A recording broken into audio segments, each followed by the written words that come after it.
to the April 6th City of Nashua Council meeting that is being live streamed via Zoom this evening. I will say as we get started tonight that the full Zoom stream is different for all of us. And we appreciate those that have joined us this evening. And I'm just looking, I see about 29 people participating at this. Thank you, those of you that are. As we get started this morning or this evening, I'd like to open in prayer. And you know what I forgot to do was ask Rick Hogaboam if he would like to open us in prayer. So this is putting him on the spot. Rick, are you there? And would you like to open us in prayer? Yep, let's pray. Thank you. Oh Lord, we come before you in a unique situation tonight, separated from one another. But we thank you that you are the God who is all present, and you're with each of us, and your Spirit dwells with us and guides us and leads us. I pray for your wisdom to be granted to those who are making decisions, be with staff as they present information to the council and the mayor in their decision making. And Lord, we pray for our community, and we're mindful of your Son during this week. And we thank you that you are the God who conquers death. And when there's so much death in the news, we know that you are the God of life and the God of eternal life. So we thank you for the gift of your Son, Jesus, in whose name we pray. Amen. Amen. Rick, thank you so much.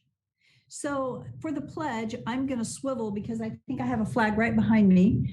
And so hopefully you can see this okay. So we'll do the pledge. And Rick, stay unmuted so I'm not totally by myself, if you don't mind. In fact, you can all unmute and join me as we say the Pledge of Allegiance. So I pledge allegiance to the flag of the United States of America and to the republic for which it stands, one nation under God, indivisible, with liberty and justice for all. Thank you. That was nice not to be alone, and thank you all for being a part of that. As we get started this evening, I'm going to do a quick disclaimer, and that is for anyone that's watching online that my battery's almost dead on my computer. I'm going to have to switch my computer around, and you're going to have a different view of my office. It won't be the backdrop with two flags. So that will be happening at some point in the very near future. So the first item on the agenda is actually roll call. So let's let our clerk, we'll have our clerk do roll call. Rodriguez? Here. Bruner? Here. Mucci? Here. Levi?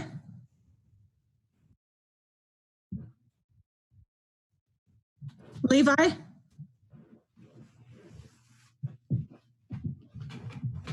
Haverfield? Here.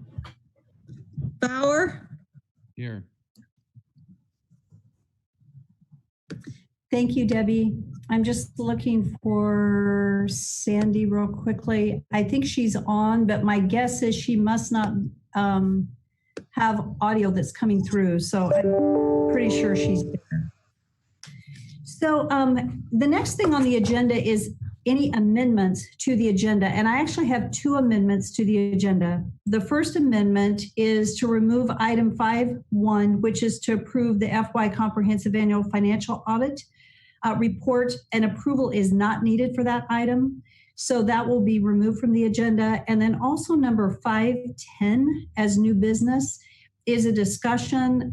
It says action item discussion, no yard sales. That actually is not an action item, and I'll just do a discussion on that under the mayor's report COVID-19 update. So those are two amendments to the agenda, the removal of 5.1 and then the removal of 5.10.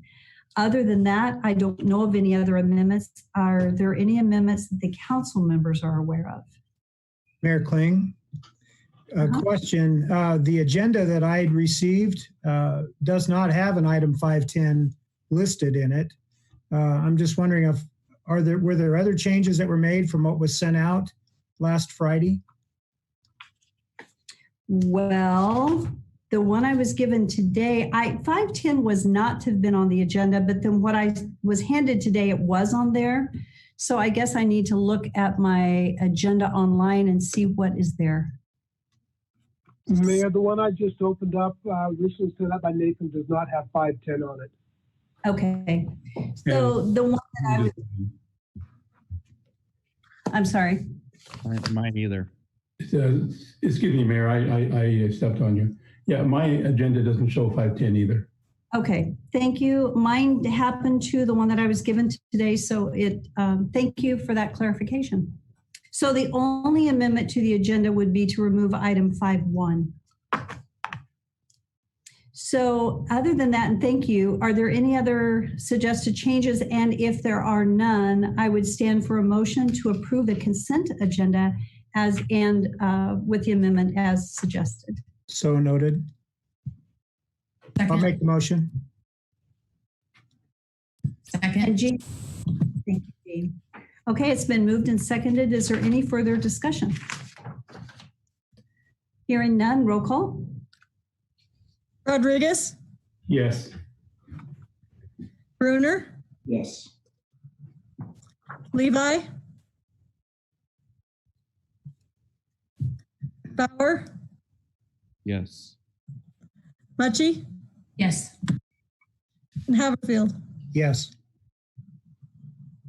Okay, thank you. And the next item on the agenda would be proclamations, and we do not have a proclamation this evening.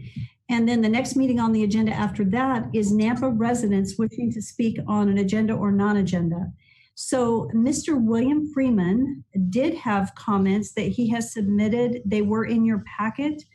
Out of courtesy, I'm going to go ahead and read those so that it's full awareness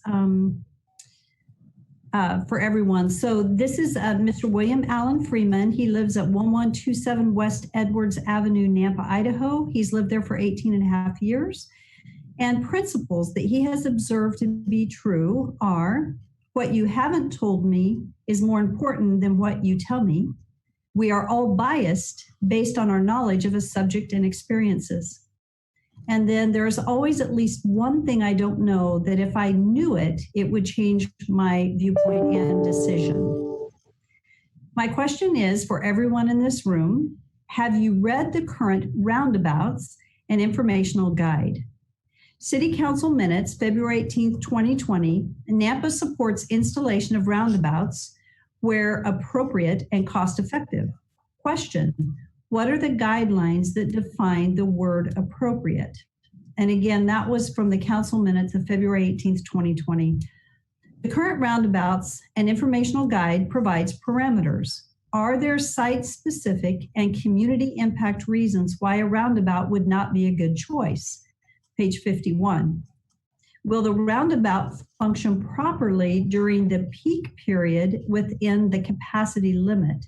That is page 54, exhibit 3 through 9, page 66, exhibit 44, and page 88. Will roundabouts create traffic problems? Community impact that do not now exist. Particular attention should be given to any complications that would imply either operational or safety problems - community impact, and that's page 58. Roundabouts are precluded at intersections located on arterial streets within the coordinated signal network, and that's page 54, 55. All complicated factors should be resolved prior to the choice of a roundabout as the preferred interaction alternative, page 55. The volume to capacity ratio on any leg of a roundabout is recommended not to exceed 0.85. Double lane roundabout maximum service volume is 40,000 per day, page 55, and he has the exhibits. At 0.85, the design perimeter is 34,000 per day. What is the current traffic count today? Has the impact of increased traffic from the development of the vacant property and the significant growth of the housing east of Midland been factored in, and will it exceed 34,000 a day? It was 21,000 back in 2008. The roundabout caveat is always whether the roundabout is operating within its capacity. Roundabout departure pattern is more random than from signals and affect traffic from residential development driveways by making it difficult for drivers to egress into traffic due to inadequate gaps between vehicles. What are significant unique physical features and factors at the Midland Lake Lowell intersection? there are 3 residential developments with single entrances or exits close to the intersection, and at least 1 additional one when the vacant land is developed on the southeast corner. Interest and egress from these developments is a major traffic problem that is introduced by a roundabout because they are so close to the roundabout exits, and there are no middle safe lanes, an operational and safety problem on Midland South or Lake Lowell East. Traffic is going 35 miles an hour past these entrances. Due to the traffic volume and speed, a significant safety hazard due to lack of adequate vehicle gaps is created by a roundabout. There are 2 greenbelt crossings, one on Midland North and the other on Lake Lowell East, and both are controlled by a crosswalk signal that will interrupt the traffic flow in the roundabout. That's an operational problem. Nampa has sidestepped and put off resolving the huge overriding and most important issue before 2009 when the first roundabout was proposed and rejected. Midland, north and south of Lake Lowell, must be made into a 4-lane road with sidewalks on both sides with 5 lanes south, 200 feet before the southwest vacant property's Midland entrance. This must be done before a decision is made on roundabout or signal. A suggested principal guideline for siting future Nampa roundabouts: no roundabouts where any development with a single entrance is within 500 feet of the center of the intersection in any direction.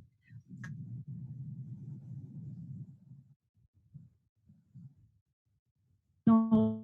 1.2 million. Signals savings 500 could be applied toward widening Midland as the signal eliminates all the serious. Mr. Friedman. So the 3-minute time frame. So with that, we'll move over to mayor and council comments. So tonight I would like to honor and give reference to Norm Holm. I think you probably all received the email that I sent out on Friday that Norm Holm on Friday, April 3rd, that was his 43rd, it was the anniversary of his 42nd, year with the city of Nampa, which is amazing. And this is actually Norm's last council meeting with us. And I just wanted to pause and give Norm an opportunity to say hello. And his wife may be there. She can say hello too. And just thank Norm for his years of service. And so Norm, would you like to say something? And have your wife join us. She's welcome to join us. I don't have a lot of comment, Mayor, other than it's been a great blessing for me and our family. My children who are grown now appreciated the bread I was able to bring home from my job and the good lives that came about in their lives because of the blessing of working for such a great city. So, and the department will be in good hands with the other changes that have been made. And it's a great time to move to retirement, I guess. I really appreciated working with everybody throughout the city, the elected officials and the planning commission members and all the good citizens of the city of Nampa over that 42-year period. And that's about it. Well, Norm, it's been a pleasure to work with you, and thank you for your excellent work. I don't want to deny council the opportunity to say something, so I'm going to pause for just a second in case someone else would like to say something. Mayor Kling, if I can. Mayor. Yeah. Norm, if you're still there, I just want to, again, echo the appreciation of what you've brought to the city. Your calm behavior has been appreciated not only by myself and my staff, but people that I work with, that they know when they come to talk to you that they're talking to someone with character, and you've done well for us, and we wish you best in whatever's next for you and your family. But thank you for your friendship and the opportunity to work with you over the years. Thank you, Randy. Mayor Kling. Yes. Norm, I hate to see you go because I used to be able to go into your office and just sit down and talk with you. And when I first came into planning and zoning, which is what, 2014, somewhere around there, I didn't know what I was doing, and I learned a lot from you. I think you and Deborah are going to enjoy the next couple of years now, and maybe you'll go on a mission, hopefully. Yeah. And I hope that you'll, of course, will make a legacy wherever you go. I sure have learned a lot from you, and thank you, and thank you, Deborah, and God bless you both. I'm sure going to miss you. Thank you, Victor. You're welcome. I'm not going to run for the city council. I can tell you that. Well, I was just going to tell you that. Mayor, this is Darrell. Everything's been said, but Norm, just thank you and God's blessings for you and your family and all your future endeavors. Thank you, Darrell. I'm still employed till the 15th, though, so I'm not gone just yet. We can bug you till then. Okay. Yeah, that's right. Mayor. Yes. Thank you, Norm, for your decades of service to the city of Nampa. You've led and impacted a lot of change here, and we appreciate your contributions. And God bless and happy retirement. Thank you, Jeannie. And with that, I would like to announce just publicly, I know council's aware that within the Planning and Zoning Department, we have promoted a couple of different employees, and Rodney will be moving up to become our new Director of Planning and Zoning. And then we have two other employees, Doug and Christy, that will be moving into principal planner positions, principal planner current and future with that. And so it gives the opportunity to advance some other employees. And then I will say that Norm has done such a great job of building a team, and that's very impressive. And he's done a great job of mentoring and preparing the team for his departure. And we have a great team in place to continue to lead the city. And so we appreciate it greatly. So we're excited about the future, and we're thankful for Norm and congratulate him in his years of service and opportunity to pause. Just awesome. So that the other, you're welcome. Rodney, would you like to say something?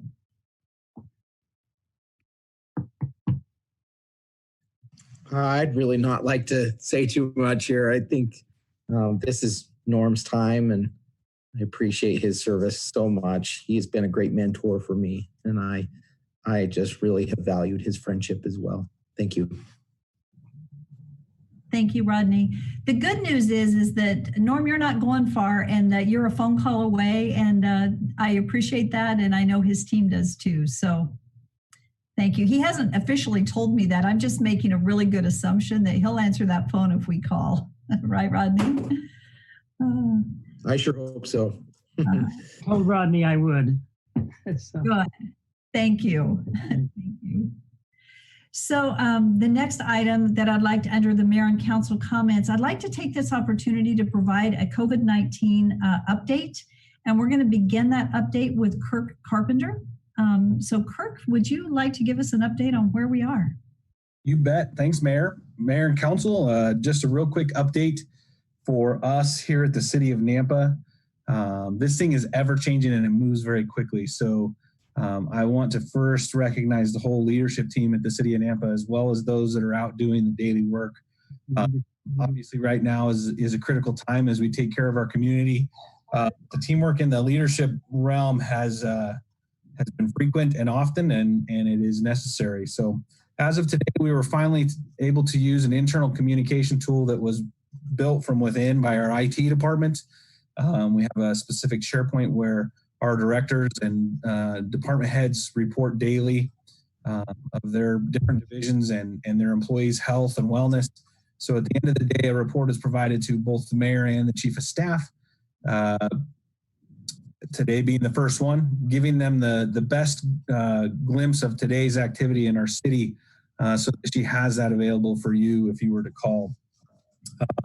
We're heavily involved in both the MAC, which is the Multi-Agency Command Treasure Valley Group, as well as the Canyon County Incident Command Group, and establishing all of our efforts, whether it's towards our hospitals surge planning, to food pantry, to housing for homeless. Amy, as you all know, has been working very hard on our Nampa Ready tool, which went live late last week. And it is a great one-stop shop resource for not only the city employees, but all of our community members, where they can find the resources that are available to them locally, as well as opportunities that our emergency management team can have to find urgent requests for resources as well. So this will be the first full week where we get to test some of these tools out, really see what our planning and efforts are coming to fruition. Other than that, I would like to say that Amy did a great job. I have Kristen Pudlow that's been assigned to my team. Just in the few days that she's been with me, it's been an amazing opportunity to really turn up some of our learning and quicken the pace on some of the programs that we're trying to get put into place. The FEMA forms are not the easiest. The forms or the programs aren't the easiest to traverse. So having Kristen being military has been a great assistance just in the 2 days with me so far. Other than that, I guess the only last thing I would say is continue to be proud of our first responders in the city of Nampa. The morale is high, and I do think that they find honor in being able to be the ones that serve during this time.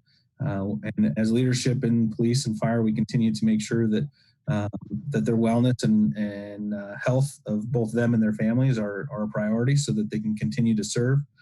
We've made many different changes to our response plans, not only to protect the community in reducing our amount of contacts by how many firefighters or EMS personnel that we have at each call, but also to protect our employees internally and have a reserve force of firefighters and police that are always available no matter what event may occur, so that if we do see some type of quarantine, that we still have enough providers to make sure our community is safe. So I'm proud of my team at the fire department. They are doing that on their own right now and doing a great job, and as well as our partners at police to make sure that Nampa is covered. So other than that, Mayor, if there's anything else that you'd like me to cover, that would be my report to council. Kirk, thank you so much. I appreciate that report. There has been great collaboration, and you talked about that across the Treasure Valley, and there's great collaboration amongst the mayors and with the governor's office, Department of Health and Welfare, and our local Department of Health and District 3 Southwest District Health. And so I appreciate all the people that are working together. I am working with Southwest District Health on some flyers that they're developing to help us with the restaurants and the to-go procedures. We've had a few comments come into the city and about some of the procedures in our to-go environment, ensuring that, and I've experienced it myself, where there was not a separation between handling cash and handling food. And that's really, really important to preventing the spread of the coronavirus because it's so highly contagious. So with that, we have some guidelines. I think they're going to be ready tomorrow, and we will be working to get those distributed throughout the community of Nampa. Just another quick update, yard sales are not going to be permitted underneath the stay-at-home order. They're not one of those opportunities that can take place. And so we're asking people to please not conduct any yard sales until after the stay-at-home order is lifted, and there's further guidance from the governor's office on that. And we will be encouraging people not to hold yard sales. And so we'll be getting some information out on Facebook about that and next door. And we just really ask our community to all do their part. I know people are anxious for the yard sale season and to get rid of that stuff that they're ready to get rid of, but it's going to have to wait until the governor lifts our stay-at-home order and gives us further guidance. So we ask that everybody respect that. The other thing that we'd like to discuss during the COVID-19 updates with our team here with the council is we did have a resolution, and I thank you for your support of trying to do a really good job of protecting our community in where we postpone planning and zoning hearings. In visiting with our planning and zoning department, the team, and really looking at how do we keep our economy moving, how do we keep these projects going, would like to ask, the current resolution is in effect through April 17th at 1. And I think we can do this without an action because it expires on that date. I would like to ask council if they would be open to holding a special council meeting for public hearings only on Monday, April 27th. this would be an extra council meeting. And if we held a council meeting on Monday, April 27th to work on just public hearings, and we would put a lot on that one night, we could actually get caught up pretty quickly on our public hearing. Planning and zoning has worked to create a document to show us really the different buckets of what's in planning and zoning and what's at the city council. And I think we can get up pretty quickly. It's going to be a little bit of a heavy lift. I would recommend, if you're open to it, we maybe start at 5 in the afternoon and we get a lot of public hearings, and I'll work with planning and zoning to identify which ones go through that night to get us caught up. We could put 1 or 2 on to the May 4th meeting, which otherwise we'll have 10 on one night. But if they're not really heavy ones that we think we could get through, we could actually get caught up, which would be wonderful for our community. Our planning and zoning team has worked with the IT department, with legal, and they have, and the City of Meridian, looking at kind of how they've functioned with the telephone call inside. And we've identified a solution that we feel comfortable that we could, even if we're still under the stay-at-home order, that we can adhere to and support what we need to support for our citizens and the public hearing opportunity and move business forward. So this is really a discussion point. It's not a decision. It's not a vote. It's just discussion. Would council entertain supporting a special council meeting on the 27th of April to allow us to go ahead and, if we can adhere to everything and do it via technology, move forward our public hearings at that time? And you guys can unmute at this time. I would be in favor of that. I think that'd be a great idea. So I will agree to that, yes. In favor. Okay. So I've heard from Randy and Darrell and Victor, and I know Sandy is on now. It's my understanding. Sandy, just to double check, are you on the call? And yes, Mayor. Good, good. So, this is not a vote, but I just want to make sure that we have an opportunity to discuss this, and this is the place to discuss it, is in an open forum publicly. Just knowing that we have the support to go ahead and try to move our businesses forward if we can do it safely. And I feel confident now that we've done a little bit more research and figured out how to do it, that we could do so. So I didn't hear from everybody. I'm in favor. Okay. So, and Sandy, are you supportive of us moving forward if we can do it safely? Yes, ma'am. Okay, good. Did I miss anybody? I don't think so. I don't think so either. I think we got it. Okay. Then we will do that. I know planning and zoning, I think our businesses are going to be happy, and planning and zoning is confident that they can get it done. And so we'll just plan on that. Once it expires, we will identify a way to make sure that we move everything forward, and we'll stay in touch. And thank you. So are you guys up to a big evening, like starting at 5 in the afternoon, and then we'll take like a 30-minute break about 7 or so, and then finishing up? It'll be Zoom like this, so you'll be home. You just take a 30-minute break and then go back at it. That seems appropriate to me. It's a heavy lift. Okay, good. I think our businesses will thank you. Okay.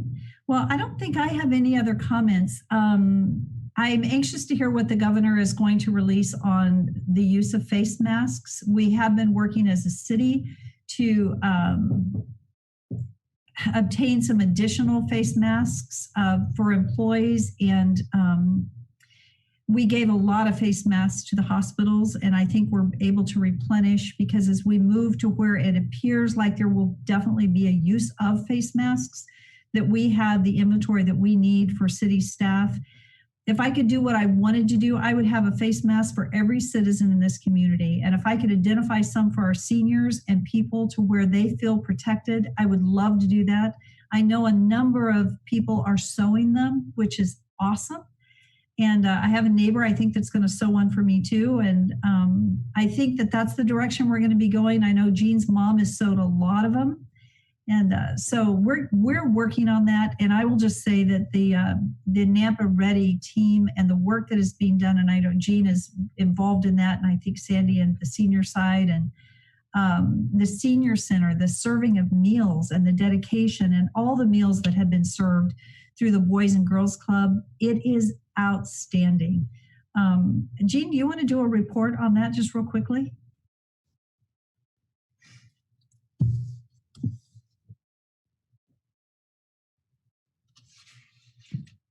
Sorry, thanks, Mayor. Under the direction of Chief Carpenter, the mayor, Amy, and Kristen, and Rick, there's been a lot of work done at the community level and in rapid succession. We have an amazing group of citizens just committed to leaning in wherever is needed. So there's, if you saw the insert in the paper yesterday, the mayor and her team identified the 4 priority areas around shelter, housing, food, business, and then health and safety, health and wellness area. So there's meetings happening with a lot of people from across the community to make sure that we're all leaning in to be collaborative, participatory, and also making sure that what we do today can also help for tomorrow, because to Chief Carpenter's comments, this is very, very fluid and the guidance is changing rapidly. So Amy today again started putting meetings on everybody's schedules for this week. Every Tuesday and Thursday we'll be meeting, and there's great work happening. We're able to identify with the housing group areas in our homeless shelters where some who may be COVID-19 positive could convalesce. And then also Chief Carpenter's been working with them to identify where census may be available should we have people who we identify in the streets who are not sheltered at all. And then food access, there's a lot of leaning in from area partners, and the food bank is helping us get more food. The school district's done an amazing job getting food out to kids. I think today, Mayor, the Boys and Girls Club served 396 drive-through lunches again. So it just continues to scale up. What we are hearing that's a real concern is there's a 50 to 80% increase in demand on our food pantry partners. So people are starting to feel the economic pinch for sure. So we're trying to make sure that we have a pipeline that's robust enough to meet the needs and also plan for increasing needs literally day to day. So again, thanks to the mayor's office and great leadership from the mayor, Chief Carpenter, and the team. And again, just incredible community willing to lean in and do whatever it takes. Thanks. Maybe a quick little input just back on masks. And the Surgeon General, I just saw it early this morning. He had a 45-second little video on how to make a at-home mask if you're not totally fashion sensitive. And he did it in 45 seconds. So, you know, that might be something that people can look at too. So. Thank you for that. You'll have to send that over to Amy and she can Facebook it. All right. Great idea. Yeah. You know, one thing I heard today was that the Idaho Food Bank, that typically is funding its food that they distribute all over the Treasure Valley, and Nampa is a huge recipient of it. Typically, it's primarily funded through donations, and they're not having to purchase out of budget a lot of the food. And right now, donations are down considerably. And so, I think just a reminder to everybody that the Idaho Food Bank does need donations, and they are the need is great, and the contributions and donations have gone down. So it's a huge financial piece for them right now to be getting the food that they are distributing across the Treasure Valley.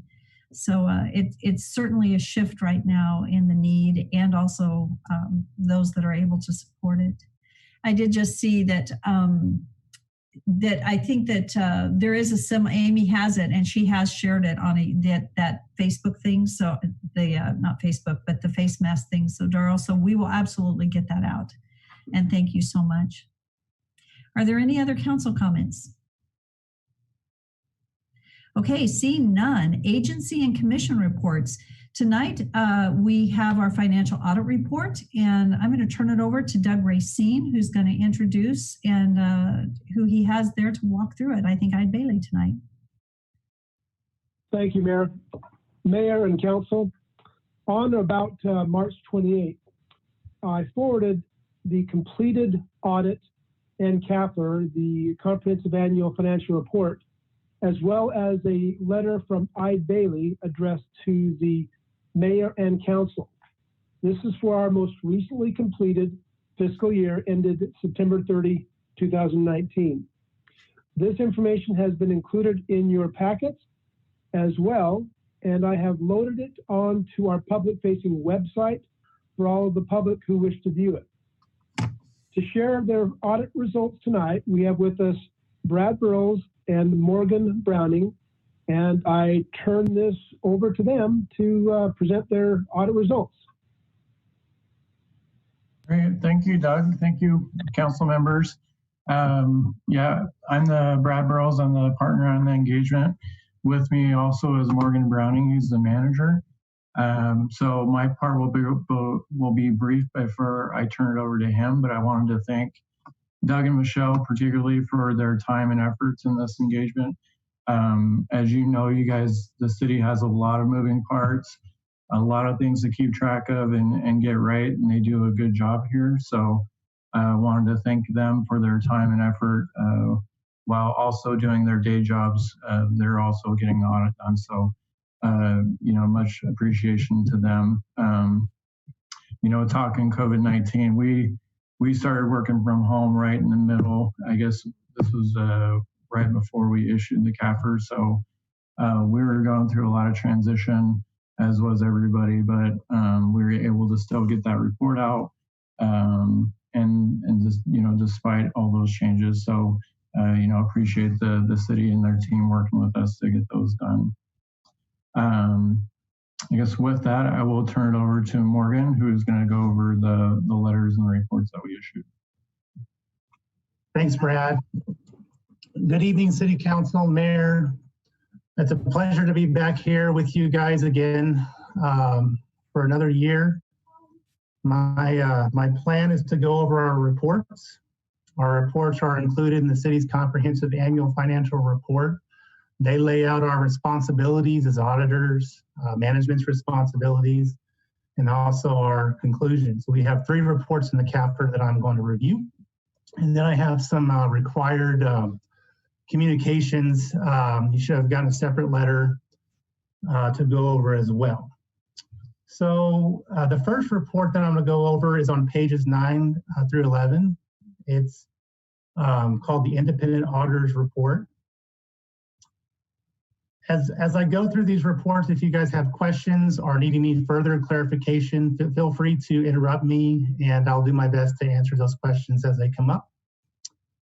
So the Independent Auditor's Report is on pages 9 through 11. It discusses management's responsibility to prepare the CAFR free of material misstatement. It also discusses management's responsibility to design and implement internal controls that are sufficient to prevent and detect material misstatements on the CAFR. So Michelle and Doug and their team, they prepare the comprehensive annual financial report. That's their responsibility. Our responsibility as auditors is to express an opinion as to the accuracy and the reliability of the city's comprehensive annual financial report based on our audit.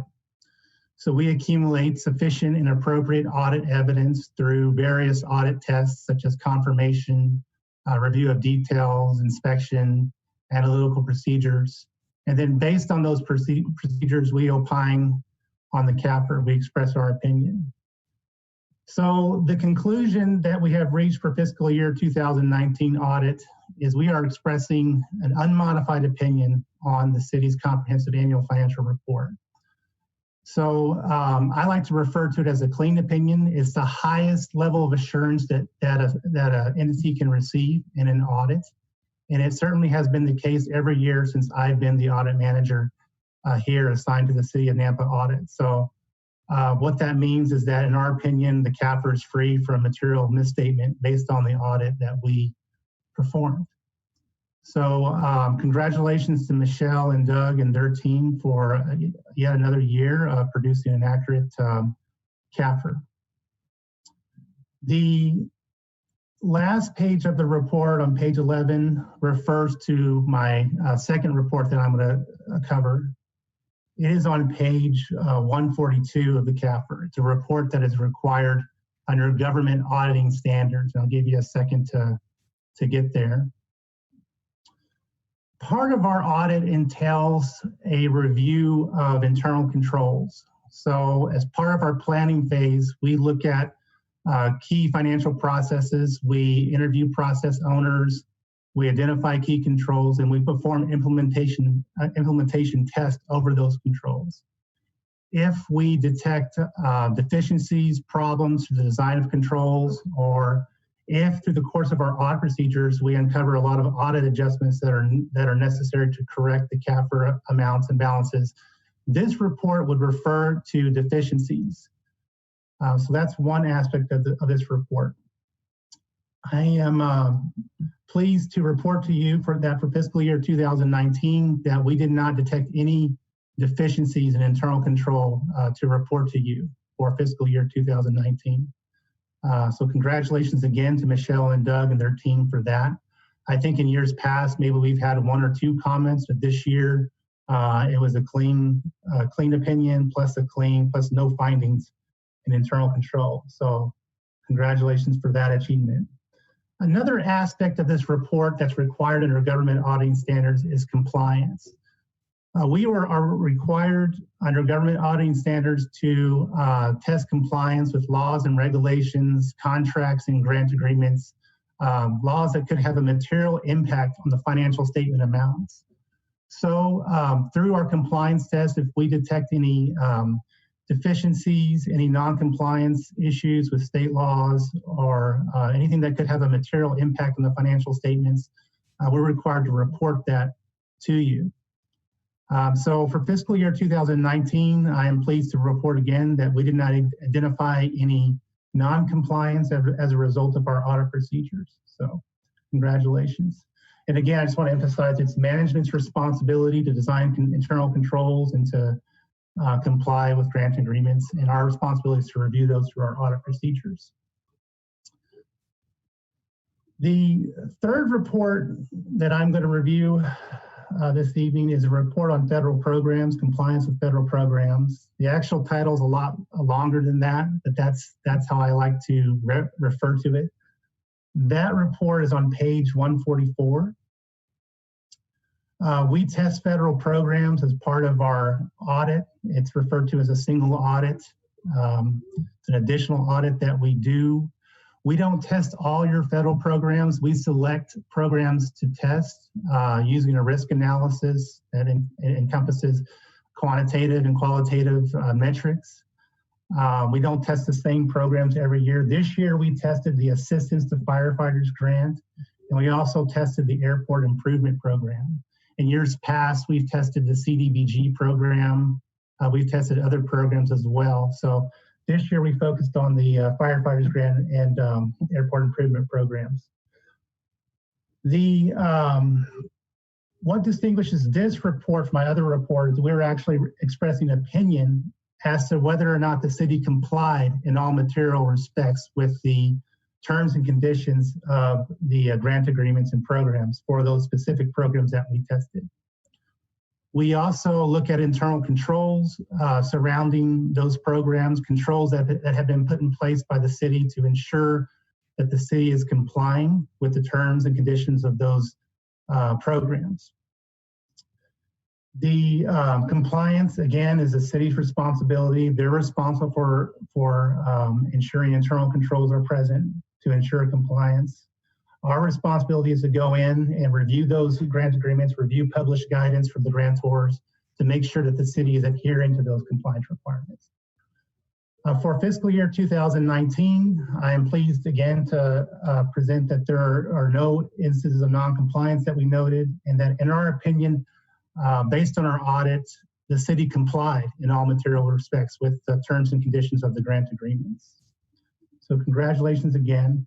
We work with finance on this, but we also work with the department staff, the Deputy Fire Chief Richard Davis, Bobby Jardine, and then also in the airport program, we work a lot with your engineering firm, JUB, as well as public works personnel as well. So we go beyond the finance office, and we actually work with these program people who are responsible for managing and adhering to compliance requirements as well. So they were very responsive. We got our audits, our federal programs audits done very quickly and very efficiently. And so we appreciate that. We don't always get that with program staff because we don't always test their programs every year, but these people were on top of it. So I wanted to add in a special thanks to them. So that concludes the 3 reports. I wanted to pause here for a second to see if anybody from the City Council or anybody had any questions in terms of what we audit, our responsibilities, management's responsibilities, or just any questions in general about the audit process or our reports.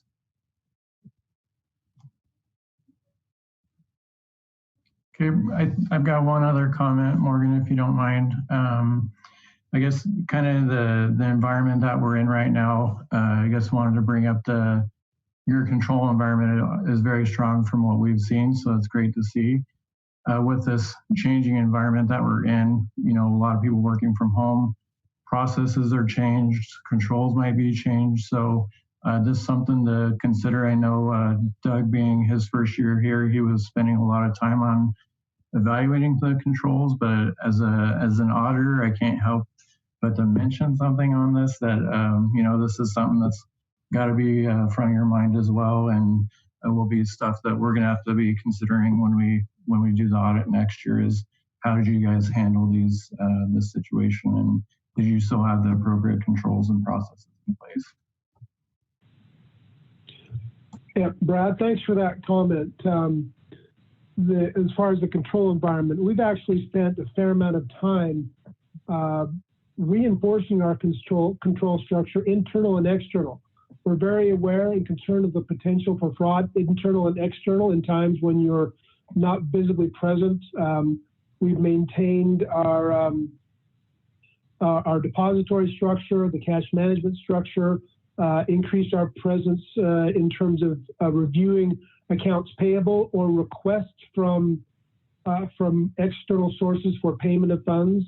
And we've spent a fair amount of time looking at each of the processes we do to make sure that we're not putting ourselves, and it's been one of my questions to my team, is don't put ourselves into any area where we're exposed to fraud, or take the extra time, call a vendor, call a person, take the extra step while we're separated to make sure that we are handling our fiduciary responsibility in the city accurately. So we look forward to that discussion again, but we are addressing it seriously. Great, thanks Doug for that comment, and Brad. Any other comments, City Council or anybody else?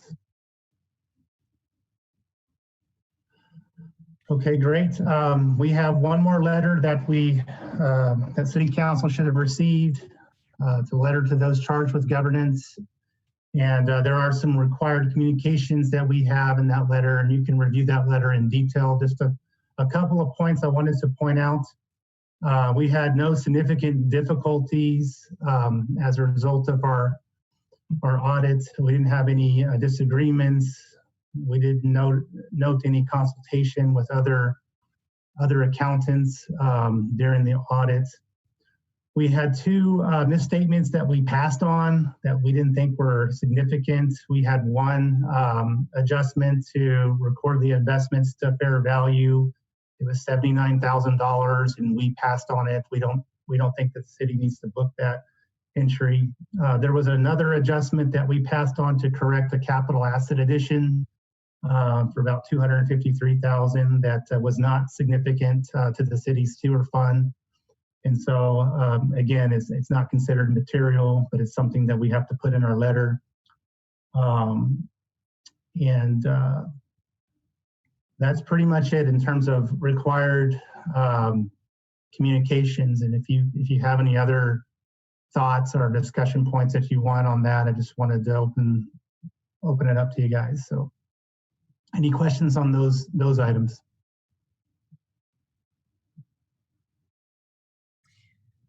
So not hearing any questions, I would like to say thank you for your thoroughness Thank you for working with our team. I think the work that you do, it's extremely important to us. It's important to our city. And so I just want to say thank you. We appreciate your work and thank you for your report. And as I say that does, if you want to wrap, please feel free to, but since there was a pause, I just wanted to say thank you for your efforts. I know that it's a heavy lift when you come in, and I know your teams were sequestered in a room for a long time. A lot of work to do, and we appreciate your efforts. We almost worked as late as you did, Mayor. So like when it was out last, right? Right. We closed City Hall a couple times. Me and the mayor did. So thank you for that, Mayor. Thank you for those kind words, and good deal. So that's my presentation, and I don't have anything else to add. But if you guys have any other questions or anything, feel free to reach out to Brad or myself. If you had any questions on the CAFR, feel free to reach out to Doug or myself, and we're willing to go over that with you guys. So thank you. Thank you. And I think I would like to go ahead and get Doug, let's get the contact info to City Council. That way, if they did have questions and anything they wanted to follow up with, they could do so. If you I'll take care of that. Great. Thank you so much. Well, I appreciate that. Well, the next item on our agenda is our staff communications, and Tom Points will log on and share with us his staff report. I'm here, Mayor. Can everyone see me okay? Yeah. Okay. Good evening, Mayor, Council. So I have a couple items on the staff report. First one is about pressurized irrigation. So since the beginning of April, the irrigation crews have been prepping the irrigation systems with expecting water coming in mid-April. And so we're on schedule for that. Also, just wanted to let you know that we've got a couple, one of the things we've heard from customers is they want cleaner irrigation water. So we do have 2 filter stations that we're planning this year. And you have maps of these in your packet. Kenningston Pump Station over by Birch and Cherry, and then Lava Springs over by Locust and Southside. We also have a couple new developer-funded irrigation pump stations, one at Stella Point, and then another one at Lost River. The Lost River is at Idaho Center and Cherry, and the other one is at Lake Lowell in Middleton.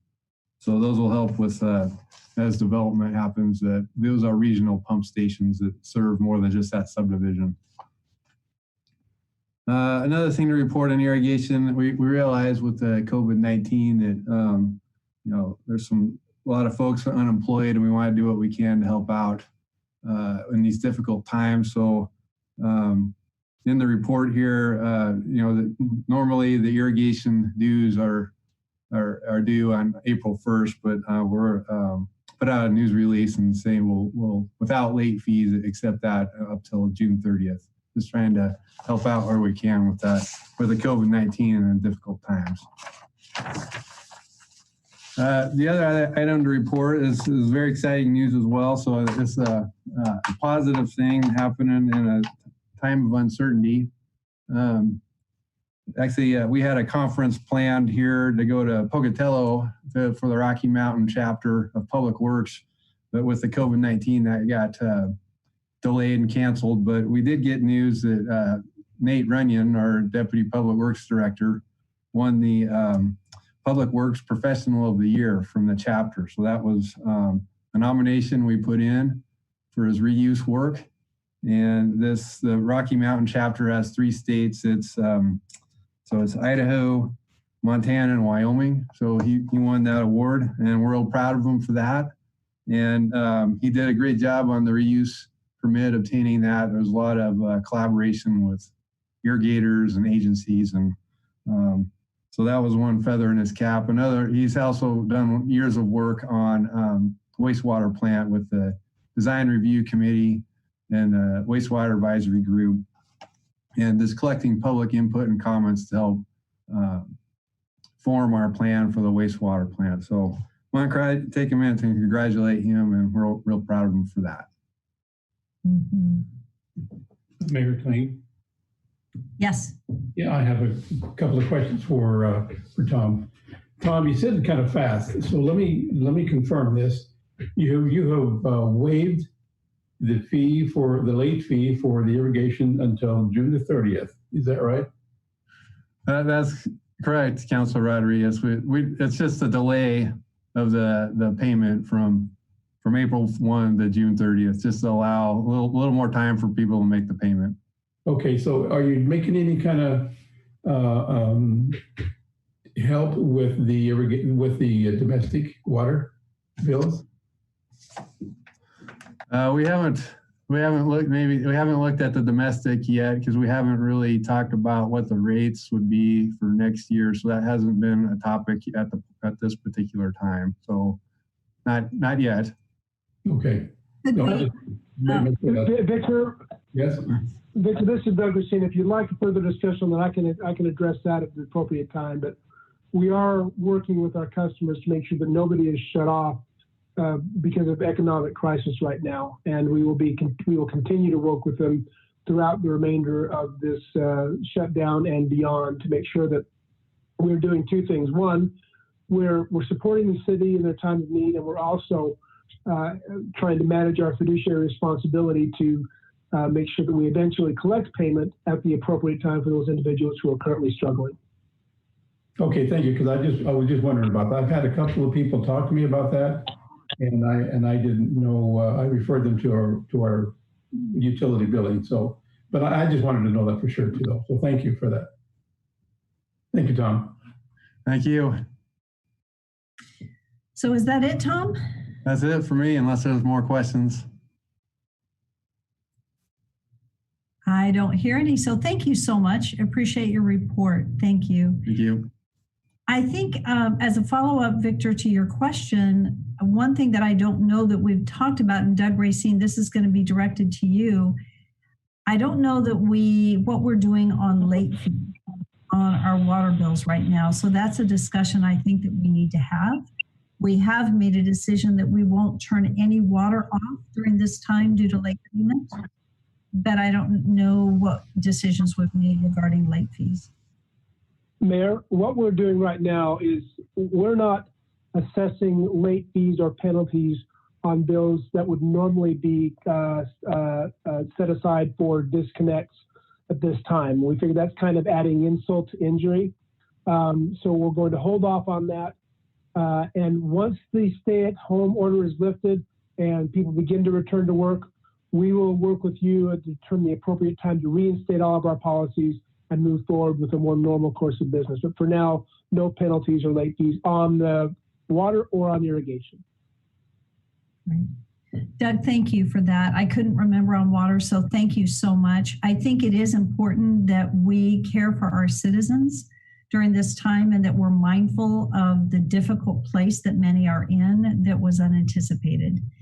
So I think as a city, we need to do whatever we can to help them during this time that's difficult. So are there any other questions? Okay, seeing none, we'll move into new business now. Yes. Mayor, I'm sorry, Mayor. I tried to unmute here and I couldn't. So maybe this is the right time. Let me know. And this is for you and Tom and for Doug. And I've been thinking about this for quite a while before we get into our action items. One of the things that I'm concerned with is what's coming that we don't know. How much effect will this pandemic virus affect the city of Nampa in terms of budget, funds, revenue, and I'm concerned. And so, and I would hate to have, for the 2021 budget, to have our constituents, our community, to have to make up those losses that we're going to be seeing, depending on how long this goes. So I'm a little bit worried about that, and I'm hoping that you and Doug and Tom and the rest of the council has a solution if we can have one at all, but to make sure that we're following in the right path as to not affect the taxpayers. So with that in mind, Mayor and Doug and Tom, I've been thinking about a couple of these action items. I've put them in a priority list. If they are a priority that we absolutely have to do, then of course there'd be no question. But what if, and what if that if these are not a priority, that we hold back and not fulfill those? For example, one is Middleton and Orchard. And I'm wondering, is it possible, or should we even think about it, but I do, is to say, we're going to hold off on this project and this money will be set aside to do it later, or this money will be set aside for the 2021 budget should we have to come up with more money.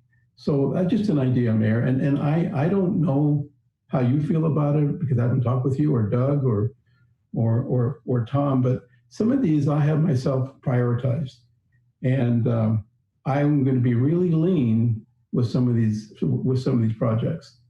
And I'm going to question the dollar when it should be 99 cents or something like that. So that's just what I wanted to say. And I'm hoping the other council people can give me an idea of where they're thinking, because this is tough times, and boy, I'm concerned, but I think we need to be on the ball, and I think that we are beyond that. But I just want to make sure that we all on the same page. So thank you.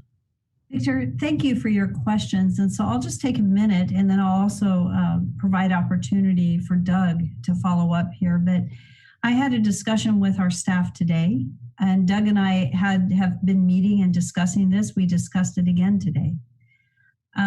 We've talked to our staff about a number of operational things that we can do.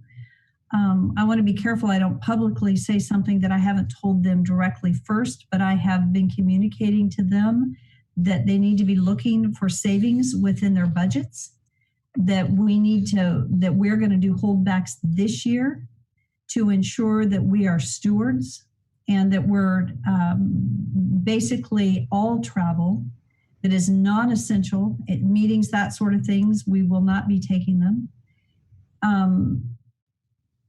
On some of the projects, and I'll let Doug speak to these, and Tom may, when it comes to transportation projects, we have two different fund buckets. Well, we have more than two, but like wastewater is a totally separate project and it needs to continue to move forward. Our general fund is what is being funded from the property taxes from our citizens. And that's where we're really looking seriously at what our any expenses out of our general fund to really look, if we can do at least a 1% off of our full budget, we want to go there. That's the discussion that we had today with Doug. I haven't talked to our directors about it, but they've heard me talk about it a couple times now, so it's not surprising that we're going to look in our general fund, which is funded through tax dollars, to create savings right now in this current budget year. And that we're already budgeting at a zero budget for next year. And so we're already there. When we have some of these transportation projects, they come from our transportation reserve. And I don't know that we should pause those. And the reason for that is we have the funds for them. We need to be very, very careful how we use our funds and that we're really good stewards of those dollars and that we maximize those dollars for our street funds. But typically what happens is the longer you wait to do a project, the cost doesn't go down. It has a tendency to go up. And so then it costs our citizens more if we defer it a few years down the road. And so right now we do have a fund for our transportation funding, and that's where those dollars are coming from. And it's dedicated transportation funding out of a fund that is in reserves ready to go to fund those projects. The area that, so I think there's some of these that we need to move forward on, but the things that are coming out of the general budget where we can look for savings, we're absolutely looking for savings. And the team here at the city has heard it a lot in the last several weeks. And prior to that, they already knew that we were looking at a zero-based budgeting. So there are certain costs that you cannot, that are out of our control, that we have to really figure out what do we do with those because they increase beyond us and we can't control them. However, what we can control And in our budgeting, we're looking at a zero-based budget. But I'll let Doug Racine. I'm sure he has some comments. And so, Doug, would you like to provide comment? Sure. Thank you, Mayor. First off, Mayor and councilors, I want to let you know that the Mayor is giving us excellent guidance on the importance of cutting, controlling costs, and managing what we're working within. So we've looked at this from 3 different perspectives. And right now I'll speak to the general government department, which is fire, police, mayors, finance, HR, IT, and so forth. So we're looking at this from the first perspective. What were we running before? What were our expense trends and costs running before this coronavirus shut down? We've pretty much completed that and found that we were right in line with where we needed to be had things continued on a normal path. Secondly, we looked at the accounts and said, okay, out of the accounts that we can control, keep in mind that we are 6 months into the year, so our ability and urgency to control spending is twofold. One, the ability is only 6 months to the remainder of the year, and if we're going to get traction, we need to start almost immediately. So we looked at the expenses, and as the mayor has indicated, trying to find about a 1% cut in the various departments to come up with enough money to help us offset any potential revenue shortfalls so that we do not use fund balance to fund the city and that we do not cause any degree of tax increase to our citizens. So when we look at the funds, the most likely fund or fund revenue structure to be impacted is the shared sales tax. We're halfway through the year, so we've received half the funds, but we anticipate a fairly noticeable hit going forward. We don't know exactly what that is, but our purpose right now is to cut enough of the expenses so that we are more or less par when we find out what the cuts are. So we may have to be a little aggressive out of the gate to control some of these costs, and we can do almost anything we need to for 6 months or a year. You can give up a lot if you need to, and that's what we're focusing on. But we're not trying to cut into the bone. We're trying to cut the one-time expenses that, travel, the operational expenses, things that for 1 year you can do without and live through. And I have a meeting tomorrow with some of our major departments to discuss this very concept. How can we find the savings we need for the remainder of the year so that we preserve the structure of the city? We're not cutting into the bone, but we're cutting off some of whatever we can to just keep us moving forward without a negative impact on the city. And with that, Mayor, I'll turn it back to you or open it up for any specific questions. One follow-up, though. So Doug or Mayor, either one can answer. Now that the shared revenue for alcohol and fuel and I guess grocery tax is going to be somewhat reduced now, I don't know that 3 weeks will make a difference for the whole year, but I don't know the answer to that. Do you suspect that we will have to make that up somewhere down the road, or we'll just absorb it as is and just deal with it? No, Councilman Rodriguez, what we're going to do is we anticipate that there will be a shortfall in grocery sales tax revenues, probably not in liquor, because the experience in the past says that people are still buying liquor because it's a comfort type of reaction. But we are going to anticipate a shortfall in those revenues, and we are going to cut costs to offset them so that when we get to the end of the year, we are basically whole. We haven't overspent, and our budget should still come in intact, given the fact we know revenues are going to go down, and we're going to force expenses down to offset that. Okay, thank you. That's a good explanation, but I just wanted to make sure that our taxpayers aren't going to have to make up that whole difference. And I think we're doing a pretty good job. Sounds like you are. And so I appreciate it. Thank you very much. Thank you, Mayor. I think I'm finished. I think what we might want to do, Doug, is go ahead and we've been doing the analysis. Very discussion that we had today was a budget forecast based on the changes that we've had. And Doug, why don't we look at providing the council with an update at the next council meeting of what we anticipate our budget forecast to be? Okay. We will do that. I will say good news is that with the Fort Idaho Civic Center, because they had been beating budgets considerably, where at this point, it depends on how long this lasts. I believe that we will not have significant budget shortfalls that are going to come from the Civic Center and Fort Idaho Center. That said, that's anticipating that this summer things get going again. And so we're going to have to wait and see. But right now, a lot of the concerts with the Fort Idaho Center have been rebooked. They may not all land in this fiscal year because our new fiscal year starts October 1, but they are rebooking to the fall. And so we're hoping that we can get back going up again and not see a significant shortfall in that area. So, are there any other questions? I know that was an agenda item, but we would say that kind of falls under the COVID-19 update as the impact on our financial world. Mayor Kling. Yes. I'm glad you gave us clarification on that, because I was thinking about that yesterday of what kind of, if the Idaho Center venue management folks and Civic Center would be coming to us with their hands out, needing assistance or not. So that's just a topic that we hadn't discussed. So I'm glad to hear that that we might be okay. Mm-hmm. At this point, we don't know when it's fully going to end, but if we can get back at it midsummer and move forward, I think we'll be okay. If we can get the rebookings, it may adjust a little bit. We'll see how it all goes this fall, but it's we're okay right now, and for the next through April and through May. So hopefully we get things going again. Yeah. And I will say that we've had layoffs in certain departments that are not essential, that are not working. And those layoffs are to save when things aren't open, right? So we're trying to take care of certain employees, but not everyone can we. So there are layoffs yeah.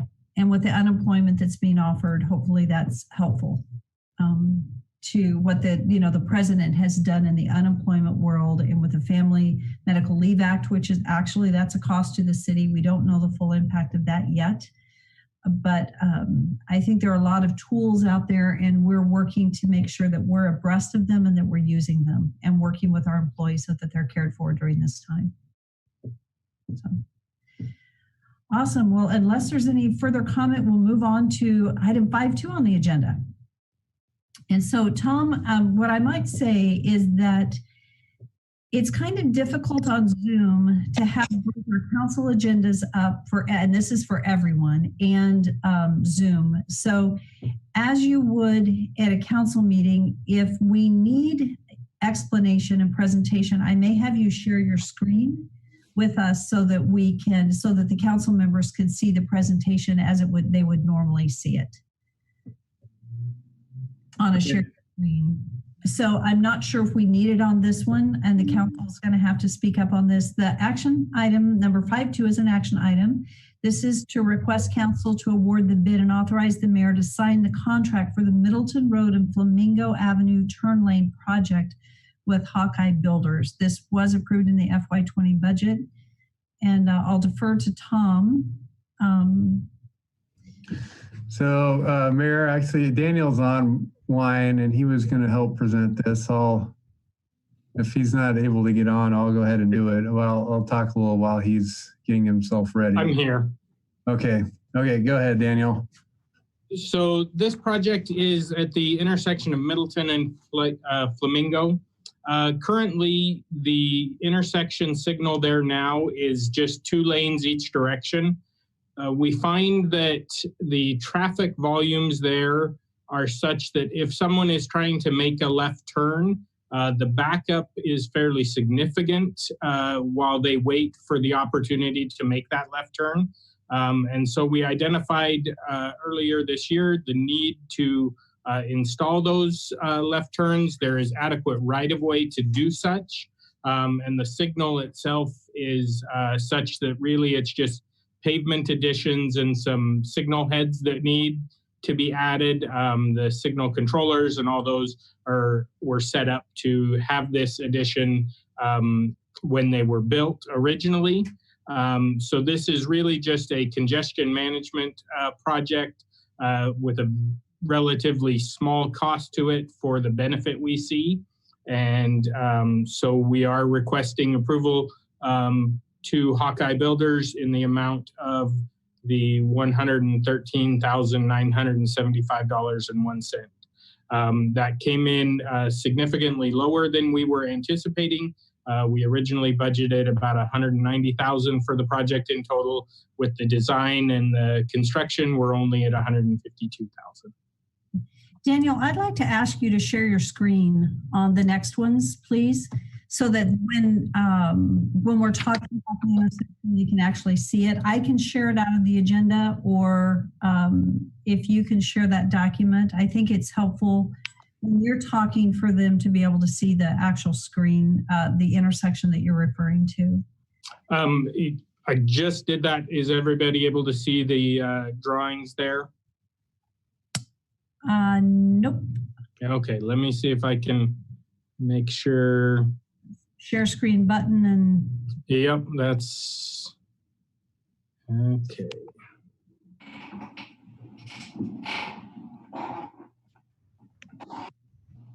Okay, so Tom, there you go. So Tom shared. Thank you. Thank you, Tom. Okay. So this is the intersection that he was referring to. And I think it's just helpful as we go through each of these that while you're sharing the information, we have the visual to look at just for any clarification. And my question for council, do you have any questions for Daniel? Excuse me, Mayor. I do, just for a second. I'm pulling up my screen here if I can. I can't do it. There's quite a bit of a markup between the unit, well, it's the engineer's price, and then as you go down to the right, you'll see more of a Hawkeye fee. It almost, I guess there's a heck of a markup. That's what I'm concerned with. Okay, let me interrupt and say, Tom, would you please scroll on the document to where Victor's talking so that we can see that? Yeah, I think he's talking about this Exhibit B. Is that right there? Yes. Okay. And I'm trying to make it bigger, but I can't.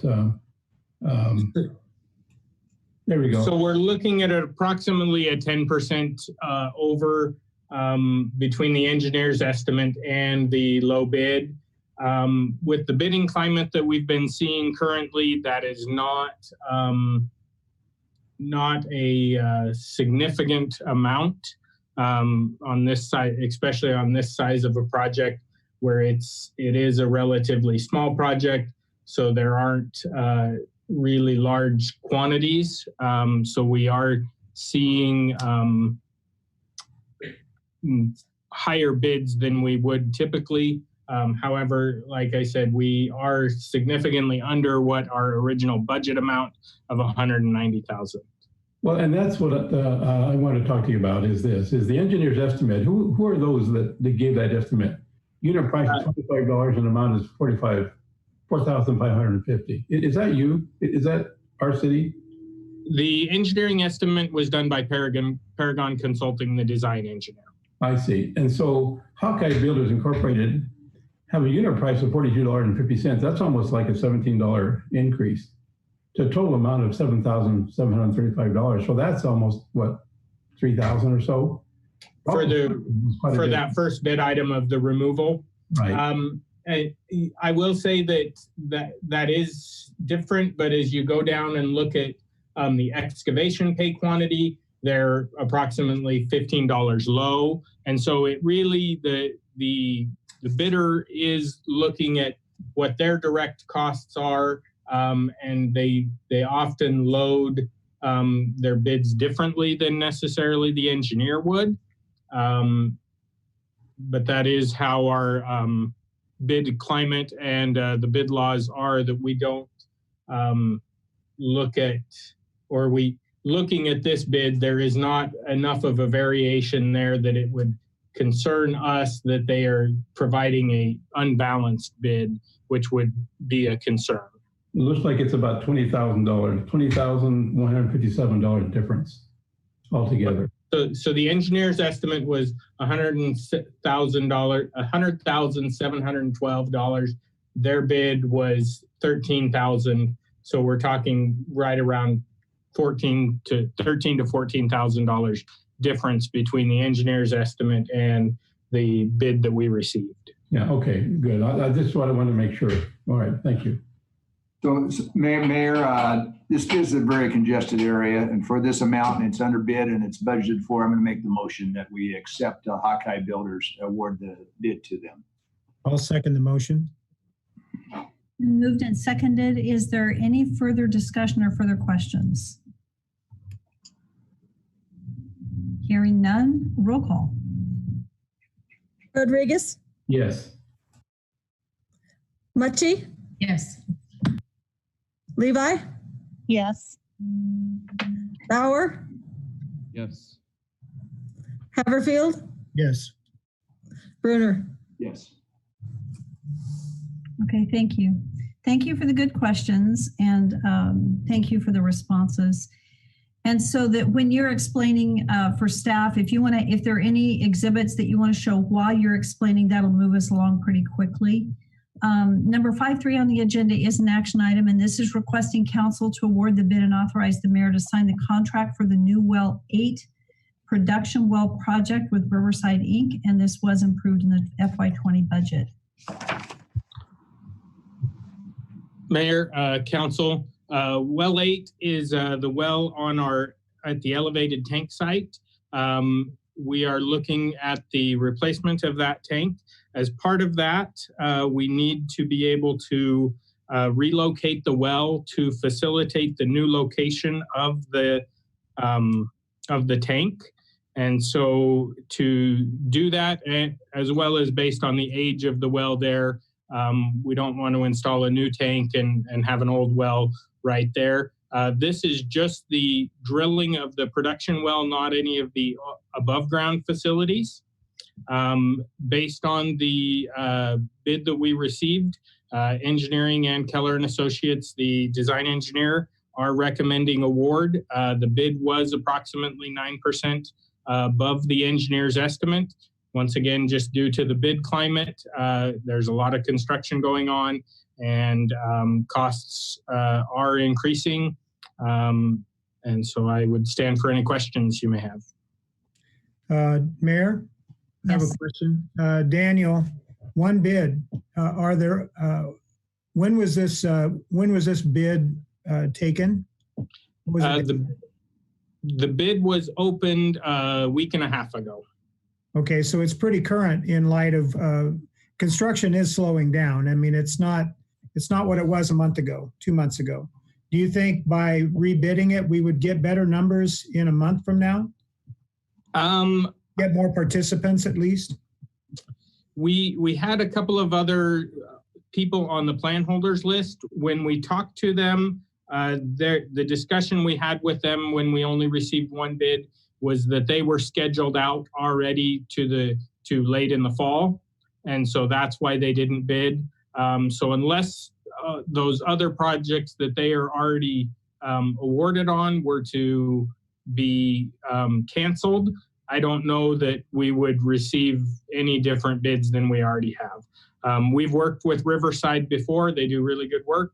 And so I would not, it's possible, but where it's close to what we were estimating and within budget, I would not necessarily recommend rebidding the project. Does their bid include any contingency, or is it devoid of any contingency number? There is some miscellaneous site work, just our typical contingency portion of $10,000 if we run into any unknown parts within the construction. What about electrical? Idaho Power, is there any fees associated with that in this bid? No, this is strictly the drilling of the well. This is not construction on any pumping facilities or pumps. So it includes the casing then? Yes. Is it a single casing or a double? I believe it is the well and the well casing, and then the internal, and then they will do the annular space fill from the top down. Okay. And what is the interior diameter that we're going to be getting with this new well? 16 inch. All right, thank you. Are there any other questions at this time for Daniel? If not, I would stand for a motion.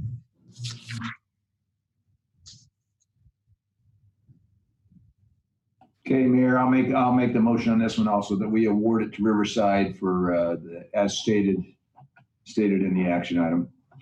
I'll second that, Mayor. I think we had 2 seconds there, Jean and Victor. I'm sorry, I didn't say Councilwoman and Councilman. So is there any further discussion? Hearing none, roll call. Rodriguez, Yes. Levi, Yes. Haverfield, Yes. Bauer, Yes.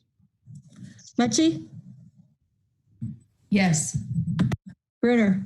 Yes. Okay, item 5.4 on the agenda is an action item. It's to authorize the Mayor and Public Works Director to sign a task order for a scope of work with Bowen Collins and Associates, and it's for the floodplain analysis of Indian and Mason Creek. This was approved in our FY20 budget. Tom, are you or Daniel going to speak to this? Mayor, I'm gonna kick off a few points here, and then Daniel will finish up with the technical part of it.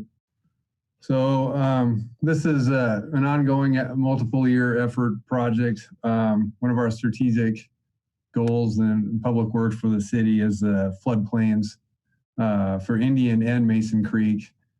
So we believe the floodplain to be conservative, and in the past year we've been collecting data to have a revision to the floodplain. So what we've done so far is go out and look at the floodplains all the way upstream by I-84 at the stage stop at the Indian Creek Reservoir and monitor those flows. Noted that there's a lot of infiltration in the ground from there on down to the New York Canal. We've looked at the Calliope Gauge by the New York Canal where the Indian Creek comes back in just over by Cuna, and noted some of the irrigation discrepancies that were in the last flows. Like, for example, Wilson Creek was shown in our previous model as something that was contributing to the floodplain in Nampa, and we've talked with the irrigators and have a note from them saying they recognize that water is all going towards Caldwell and not contributing to the Nampa floodplain, in part because of the railroad through town acts as a levee as well. We have some more accurate flow data at the plant. So using all this information, we're ready to start the next phase, which is the model. So we have some funds in the 20 budget for the modeling. And Daniel has done some interviews and chose a different consultant than the last one that we had to do the data collection for us, somebody more local. And so what the schedule is this year, start the modeling, this fiscal year, next fiscal year, get the information turned into FEMA. They have a public process that comes along with this. It's going to take us into that whole year. So we want to keep this project moving so we can get some accurate data on the floodplains. The reason this is important, we'll talk mainly about Indian Creek right now, is because there's a lot of houses along the creek that are having to pay flood insurance. We think we could make a change there with this floodplain revision. And also we have our opportunity zone. And a lot of that is inundated by the floodplain, and that will help when we are able to find a developer on that opportunity zone.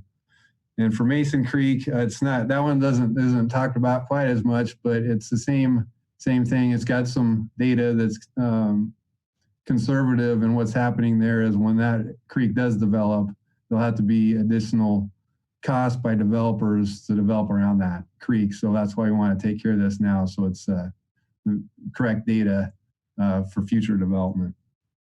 So, okay, so I'm gonna let Daniel finish up with the rest of the discussion on this one. Go ahead, Daniel. Mayor, maybe we'll have discussion. This was in our packet. I know that the citizens want to know more.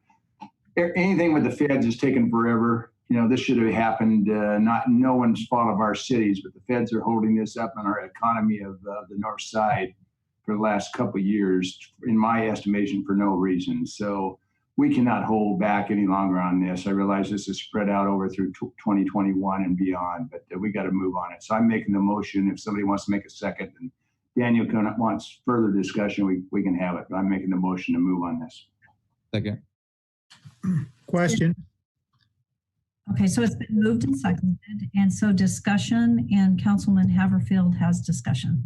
Yeah, just for clarification, the FEMA application fees are not a part of what we're authorizing, or do we need to authorize that as well? $32,500.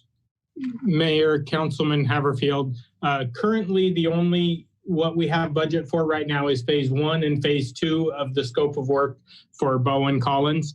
That does not include the applications to FEMA. This is just the preparatory modeling work to get it to that point where we can apply to FEMA.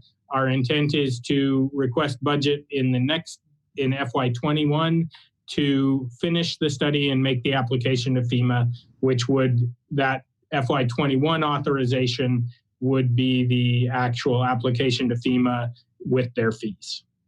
Okay, thank you for the clarification. My follow-up question then is, are we doing this all by ourselves? Are there any other municipalities that have an interest in this type of reporting as well that could benefit from our work? Could they be involved to help share the cost, or have you had any input with any other municipalities like Meridian or Boise? Mayor, Councilman Haverfield, Meridian and Boise are not affected by the Indian Creek floodplain. The jurisdictions we have been in discussions with would be CUNA and Caldwell, and we will be approaching them about financial contributions to this and would bring back any agreements that we make to council. So this phase, though, we would be funding fully at the $67,000 amount. If they do get involved, it would be for the cost of future phases then. Mayor, Councilman Haverfield, we'll be talking to them about participating in this phase as well. So that $67,000 amount may come down if they are able to participate. But at this point, we have $70,000 in the budget to fund this under the current fiscal year. And I appreciate that. It's just, it's easier to get them to participate going in as opposed to funding it and then having them help us later on. There's less of an incentive on their part, but thank you for the additional information. And Councilman Haverfield, that was a good question. So that was a great question to ask. So thank you. Is there any further discussion? Mayor? Yes. Thank you to Tom and to Daniel. About 3 years ago, I attended a conference where FEMA was there and talked about the floodplain. And I recall talking to them afterwards and asking them specifically where Indian Creek comes into Nampa and our residents that have to pay atrocious rates for flood insurance, and then again in the opportunity zone that Daniel mentioned. At the time, they kind of gave us discouraging news and said it would be 10 years down the road because of this study that would have to take place and an unsurmountable amount of money. And so I really appreciate the fact that both Tom and Daniel have pursued this and that we're moving ahead in a very positive direction, as it will be something beneficial not only to our citizens that live in that area, but also hopefully to the opportunity zone and our north side that are needing access to food. So this will be great. Thank you, Councilwoman Levi, for those comments. Are there any further comments? Hearing none, roll call. Rodriguez? Yes. Mucci? Yes. Levi? Yes. Haverfield? Yes. Bauer? Yes. Yes, if you said my name, I didn't hear it. Brunner? Yes. Okay.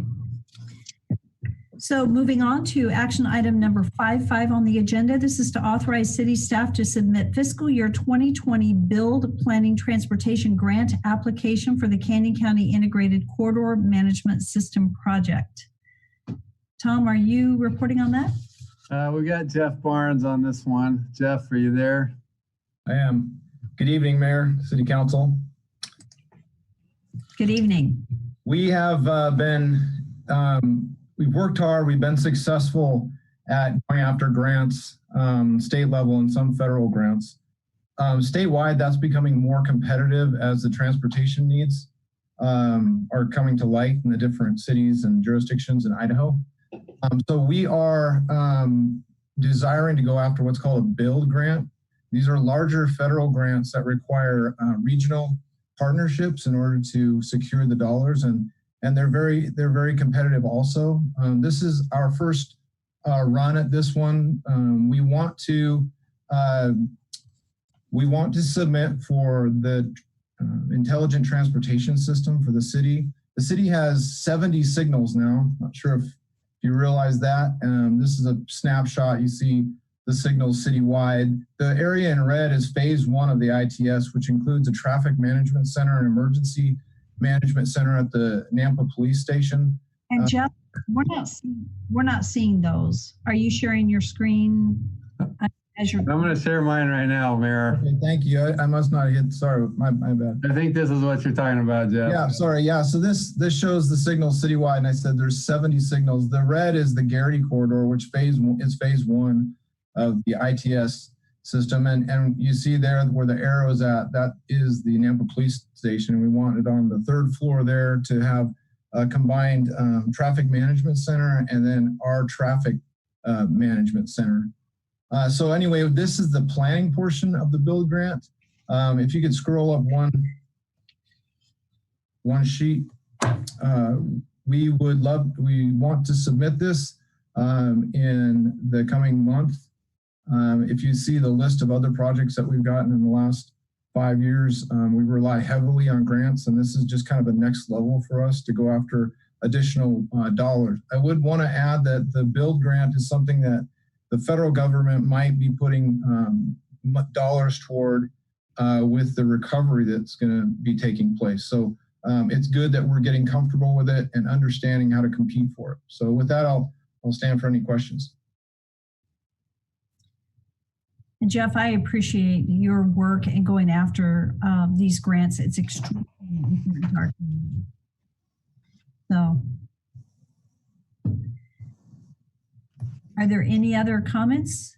And if there are none, is there a motion? Mayor, question.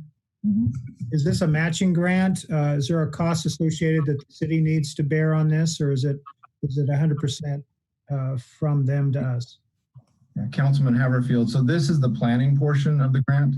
And so the planning portion can be up to, I believe it's 1.5 million, which is about what we have here. I think it can go higher. That's the amount of this project, and there's no match on the planning portion. Okay, I'll make the motion to allow us to move forward with this grant application then. Second. It's been moved and seconded. Is there any further discussion? Hearing none, roll call. Rodriguez, Yes. Bruner, Yes. Mucci, Yes. Bauer, Yes. Levi, Yes. Haverfield. Yes. Okay, item 5.6 on the agenda is an action item, and this is for the council to award the bid and authorize the mayor to sign the contract for the sidewalk LID 168 project with Hess Construction. So And I'll second that. Okay, it's been moved and seconded. Is there any further discussion? Hearing none, roll call. Who was the first? Who moved it? Bruner did. No, he didn't. He Oh, was he did? close. He was close, but he was second. Okay, I bail out. I've had my portion tonight. Yeah. I think I seconded. I'm not sure. I think he did. So it was moved by Haverfield and seconded by Rodriguez. Is that correct? That would be correct. Okay, that's correct. Okay. Bruner, Yes. Mucci, Yes. Levi, Yes. Bauer, Yes. Rodriguez, Yes. Haverfield. Yes. Okay. So item 5.7 on the agenda is an action item, and this is to authorize the Nampa Police Department to apply for a grant from the Department of Justice for COVID-19 emergency supplies, and Chief Huff is here to briefly explain it. Okay, I'll make this fairly quick for you. So last week, I had to take notes, by the way. I don't know how to do the share screening here thing that everybody else is doing tonight, so bear with me for just a minute. So last week, I received a grant opportunity from the Coronavirus Emergency Supplemental Funding Program for the City of Nampa. Basically what that is, the grant was released on March 30th of 2020 with a submission deadline of May 27th, 2020. And the purpose coming in front of the council tonight is twofold. Number one, just to give you a brief overview of the grant. And number two, I'm looking for your approval and putting in for this grant. So what the grant is, it's the Coronavirus Emergency Supplemental Funding Grant, also known as the CESF grant. It would provide funding to assist eligible states and local governments with preventing and preparing for and responding to events dealing with the COVID-19 virus. The grant permissible uses of the grant money would be utilized to prevent, prepare, to respond to events that are specifically related to the virus. Nampa City would be eligible to receive $163,115 in funding.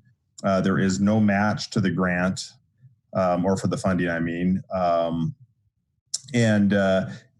Reading through the grant today, I believe that if we were awarded the grant, we could go back to the date of January 20th of 2020 for funding for overtime or whatever we would use that funding for.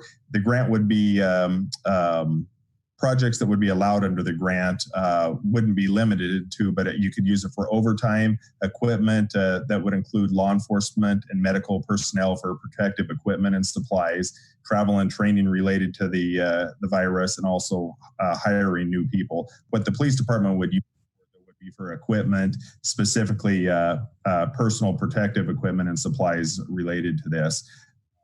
My understanding is the grant would be awarded within just the next couple of weeks. And I think, like I said, it's important to let you know that there is no match requirements for the grant. We would be the biggest agency in Canyon County as far as receiving the $163,000. And I believe the state of Idaho was authorized about $1.56 million in total. So tonight, like I said, I'm just asking for your permission to apply for the grant. And I have some of the grant paperwork here if you have any questions related to it, but I think that's a good snapshot of it. Are there any questions for Chief Huff? I think it's quiet. I appreciate the update, and I think they do too. So with that, would there be a motion? Yes. I move to authorize the Nampa Police Department to apply for the Department of Justice COVID-19 Emergency Supply Grant. Second. Is there any further discussion? And on this one, I have written down here, this is an all in favor vote, not a roll call. So all in favor say aye. Aye. Aye. I don't know if I heard everybody. So is there anyone opposed? Hearing none. There we go. Thank you, Chief Huff. Thank you.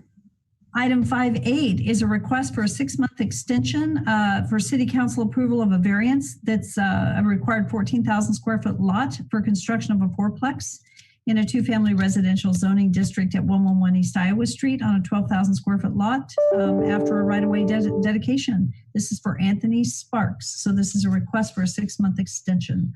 I will make the motion to I'm sorry, were you finished? Well, the variance was approved by City Council on September 19th, but go ahead. Yeah. Yes, I'll make the motion for the extension of the variance grant. Second. Been moved and seconded. Is there any discussion? And this again is noted. Yes. Excuse me. Since there are no supporting documents, what is the reason for the request? I'll let Norm. Are you or Rodney going to answer that one? Yes. The reason for the request is they didn't basically haven't had time to get everything completed to start on the project. And there was a simple variance that required a reduction of lot size because of the city required right-of-way dedication. So that was a variance of lot size. Thank you. Is there any other discussion? And I have this down also as an all in favor. So all in favor, say aye. Aye. Aye. And is there anyone opposed? Hearing none. Thank you. Okay, item 5.9 is our last new business item. And this is a discussion of emergency fuel tanks. And I believe Doug Adams is here to run us through a quick online PowerPoint to talk about emergency fuel tanks. Thanks, Mayor and Council. I've put together a summary on where we're at today in regards to emergency fuel and a couple ideas on where I think we should go. I've got a PowerPoint here. I'll see if I can't share with you real quick. So this, the first slide shows our current capabilities and resources. There's roughly 20 commercial fueling sites around the city that we use right now. Primarily, though, we use the one that's directly behind the police station. The other 20 sites are just there as ancillary in case we need them, but we can use them. We have two 900-gallon fuel trailers on hand. One is unleaded fuel and one is diesel. We have a recently updated MOU with United Oil that would cover an extended power outage or interrupted supply where they would provide bulk fuel to our assets as needed if the normal network was down. There's also 3 500-gallon bulk diesel tanks at Fire Station 4, 5, and at fire training. Our current fuel requirements, we run roughly about 150,000 gallons annually, 126,000 gallons of gasoline, about 24,000 gallons of diesel. Of that, police is the largest single user of gasoline at 68,000 gallons annually, and fire uses about 7,800 gallons of diesel fuel annually. There are 36 backup generators throughout the city. 22 would be classified as critical, meaning they are well pumps or wastewater lift stations. Our current emergency action plan is that we use our point of sale sites and our CFN sites or CNS sites until they're no longer viable. And by viable, that could be any number of reasons, whether they're depleted, overrun, hijacked, you name it. We currently do have our MOU for United Oil for emergency vehicles. We haven't deployed that yet, but we could if we feel we need to. One of the plans that we are looking at right now is to convert the second fuel trailer to diesel fuel. I think our primary responsibility is the backup generators, and they're almost all diesel powered except for a few natural gas units. With that, converting the second trailer, we'd also deploy 2 fueling teams. One team would take one trailer and cover northern generators, and a second team would cover the southern generators. That would be needed to keep ahead of the consumption rates of the generators themselves. Our first option, which is the one from fleet perspective we would prefer, one we've been asking for many years, is a fuel site, a fuel station owned by the city. We have lump sum estimates for a fuel site in roughly from $800,000 to $1 million for construction. That would be consist of 2 10,000-gallon in-ground tanks. We would also still convert the second diesel trailer.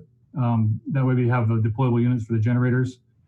This first option gives us approximately 3 times the emergency capacity of our second option that I'll share with you shortly. With our own fuel site, we would extend city operations by 7 to 9 days. If we're looking at just gasoline vehicles, we'd extend operations for between 4 and 6 weeks.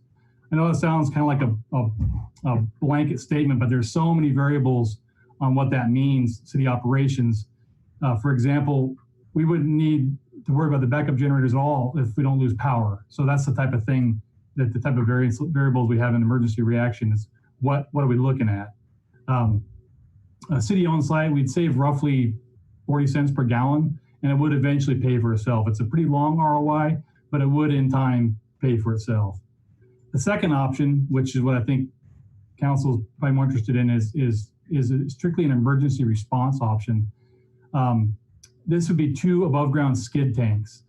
The cost estimate there is between 125,000 and 175,000. The plan would be to have one 2,000 gallon gasoline tank and one 5,000 gallon diesel tank. Again, we'd convert the second fuel trailer to be diesel as well. This option won't pay for itself, though. It's more of a stranded capital type investment where we just sit there and really have no ROI. It only offers 1/5 of the emergency gasoline capacity as option one, but it does extend city operations between 4 and 7 days, or up to 10 days for gasoline vehicles only. A breakdown on cost of option two is as follows. The tanks are, you can read the breakdown there. One of the large costs is just filling the tanks at $15,000. The tanks themselves are $43,700. Site work. There is some permitting that we're getting numbers on now. I reached out to DEQ today and EPA. All their offices are closed. I reached out to our city planning and zoning and city fire. We need several $1,000s in additional permits on top of that, but I think that the 131,000 is a pretty fair estimate for the site option number two. And with that, I stand for any questions. Hey, Mayor, if I may, Doug, 2 questions, and this is mainly education for me. So number one, how long, like with the second option, that fuel would be stored, how long can it be stored and still be good? We can treat the diesel and gasoline with some pretty powerful chemicals that would allow it to last quite a while, up to a year in storage. We would need to rotate that out though, over time, which would be part of the plan on how to use them. We'd have to develop a plan on how to consume 5,000 gallons of diesel. We currently refuel the generators right now, I think once a month or so. I'd have to ask Keith Begay to be sure. But we would develop a plan to rotate that fuel out and keep it fresh. Okay, and so when you mix, say if there is some old fuel in there, say a year from now, and you put new with it, is that a challenge at all, mixing new and old? I haven't seen it to be a challenge in my personal experience. It seems to mix well. Let's say the tank were half full and you filled the other half up with fresh fuel. It seems to dilute enough to where it's not a problem. Matt, and that was actually kind of a second question. Third question is currently not doing anything. What's our emergency timeline now? Well, we had that discussion on how we'd answer that, and being that that's somewhat of a sensitive situation, we could say that if there was a total power outage, a broad brush would say you have anywhere from several hours to several weeks, depending on how bad the power outage is. Okay. So give the so with a power outage, say an earthquake, or we're not getting any fuel, what would be the worst scenario? I'd be hesitant to say in this forum only because it is kind of sensitive. If we had, say, the Grand Poobah like we had last week, where we had a big earthquake that severed the pipeline, and we also happened to lose electrical power, it wouldn't be good. That's a rare occurrence, but in light of recent events, obviously it is possible. We just experienced it last week. But I hate to be cagey on it, but I'd rather not say at a specific time if you don't mind. Okay, just kind of in my own personal, it kind of makes a difference whether we spend money or not. So that's why I'm trying to get. I understand. Like I said, in a worst case scenario, it's not long. Okay. So Councilman Brunner, that's a difficult one because it's not difficult. The reason it's being brought forward is because it has been identified in our emergency plan that this is an area that we have a gap, and that gap needs to be filled in ensuring that our citizens, that we can provide water and sewer capacity. So that's why it's being brought forward. And another issue with trying to guess that is it's really dependent on how hard the generators work. If the generators work 100% of the time at 100% capacity, the fuel consumption is huge.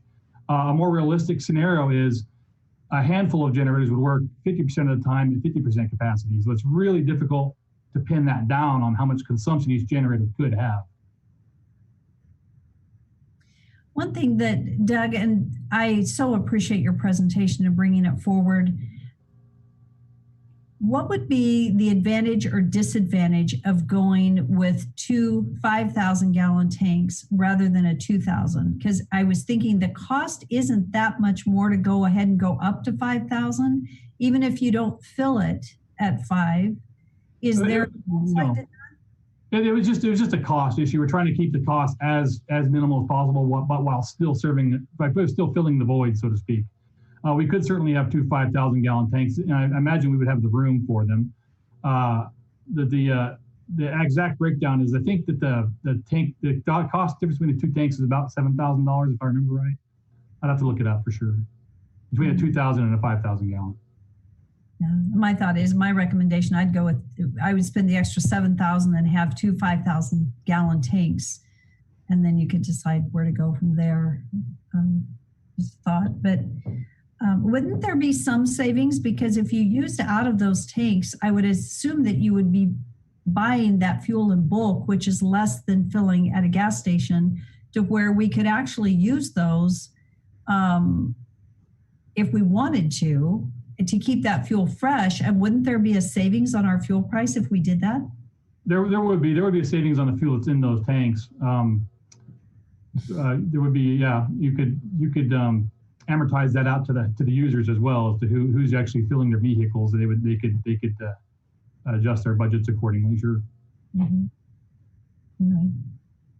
So the difficulty on this is, where do we pull this budget from? And that's something that I've talked to Public Works. Is there a project that we can postpone? It is a concern that I have, and we know it's a void. And it is, and it really came up after the Salt Lake City earthquake, not expecting one here. Because if that fuel tank were interrupted or we have a major power outage, we really do need the fuel storage. I see Doug that forward. Doug, do you have a comment? Yes, Mayor. I talked with Tom today, and we have a meeting scheduled for tomorrow where we are going to go over the options to cover the payment for this and look at the various projects we have currently budgeted to find a way to pay for it without increasing the total cost burden to the city. But I was a day late in scheduling my meeting, so we'll have it tomorrow, and we'll be able to have a recommendation, I believe, for the next council where the cost can come from and how to pay for it without driving any other budget up. So with that, it sounds like we won't be able to make any decisions this evening. This would be informational and would have to bring it forward at another meeting because we're going to have that funding source to make a decision. Yes. Yep. That's correct. Okay. All right. So unless council, do you have, or I'll go back to Doug and then council, do you have any further comments? I personally don't know. I think it's definitely a need. It makes me nervous. Again, I'm biased because I'm fleet. I want to make sure all our assets that require fuel have fuel. It's one of those things where sometimes people don't realize that we have so many backup generators within the city, and we do have to get fuel to them. That's kind of an eye opener to me when I first started looking into it. Was I didn't realize we had 33 generators around the city. So something to chew on. It is. Go ahead. Yes, I agree with 100% on this. I don't know why a city this size doesn't have that opportunity of that emergency kit, if you would. I don't know why we don't do that. And I support it. I just got to find out where it's coming from for the funding. And I agree. It's well needed by all means. So thank you. Mayor. Is it possible that Doug could send us his presentation? Since there were no supporting documents in the packet, I would like to be able to process and compare numbers, et cetera, if that would be okay. Yes, we would have. Thank you. We received that this afternoon. At least I did. Obviously, I missed it. I was thinking it was sent out, Doug. Was that sent out this evening? I got it. It was sent out by Nathan. Okay. It came from Nathan. Thank you. Yeah. Thank you. Thank you. I will say, actually, I brought this forward 2 years ago as a capital expenditure because when I first started at this city, emergency preparedness was something that was extremely important to me personally. And I did bring it forward at that time for us to go ahead and invest in the emergency fuel tanks. I greatly appreciate the council's willingness to consider it at this time, because if there were something, what keeps me awake at night is that I feel a tremendous responsibility to ensure that we have provided for the safety of our citizens. And this is an area that I feel like is extremely important. And trying to, determine how we as a city can support our citizens, keep them safe, and even on the business continuity right now, who would have guessed we would be going through a pandemic? And then have an earthquake on top of it, which is definitely not what we need. But I'm very thankful for the work of the entire city and the departments and on our emergency plan. I think the timing couldn't have been better, and I'm so extremely thankful that it's in place and we've got great work being done. So that's awesome. So any other comments from council before we move on? Seeing none, the next action item, we have no public hearings. So we're going to move now to unfinished business. And the first item is an action item, and this is to consider a request for reconsideration of a conditional use permit for Karcher Boat and RV project. And I would like to defer to our legal counsel, Mark Hilty, as he has some guidance and recommendations on this particular item. Thank you, Mayor, and good evening, Council. I want to spend a minute, if you'll permit me, talking about how the Council is guided by City Code in handling a reconsideration request. Most of you have been through this before. I think we have a couple Council members who have not. And so it is a little bit of an unusual process. Our City Code provides that no testimony or evidence will be submitted in connection with the request, and the City Council shall grant or deny the request at its discretion solely on the basis of the written request itself. What we are trying to do is recognize that this application originated with a public hearing, and public hearings have due process rights that attach. And the process we're going through tonight is outside of that public hearing process. And we want to acknowledge in how we do this that there should be very little in the way of receiving evidence and testimony outside of that public hearing context. And there should be very little deliberation among council members. So your City Code basically says, read the letter, decide whether you think they have made an appropriate case for reconsideration, and then vote accordingly. That's what I'm going to ask you to do. However, this request has references numerous legal issues. Some of you have reached out to my office on these, and I spoke with the mayor earlier today about my office's analysis of these. We have gone through them in some detail, and I'm going to refrain from sharing that analysis in an open meeting. It is certainly more appropriate for an executive session if it comes to that. But I will say this, some of the points that have been raised of a legal nature are of concern to my office. And I would encourage the council to favorably look upon this motion to reconsideration, to get this matter back in front of you. And I think there were probably some missteps that can be corrected in that process. As you know, the council handles numerous public hearings, dozens at least per year. We get them right typically. Maybe sometimes there's a procedural hiccup, and this reconsideration process might be useful for correcting that. So again, bearing in mind my admonition that we're not to have a lot of conversation or receipt of evidence on this, I certainly will stand for questions that you might have. I'm going to make the motion for reconsideration. Second. It's been moved and seconded, and it actually is not an item that we should have discussion on. So unless our legal counsel says I have to allow for it, I'd like to just move to, and Mark Hilty, can you tell me, is that okay?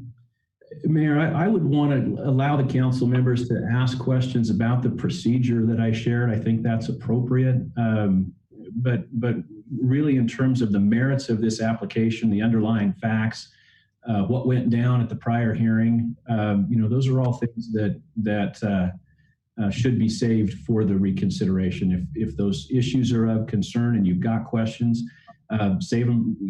I would encourage you to vote in favor of a reconsideration hearing and handle those things at that time. It does not mean that you have to vote yes or in favor of this when it comes back. It simply means you're going to take another look. So sorry, that was a long answer, Mayor, to a short question. If you have questions about the role of council or the procedure tonight, I'd be happy to answer those.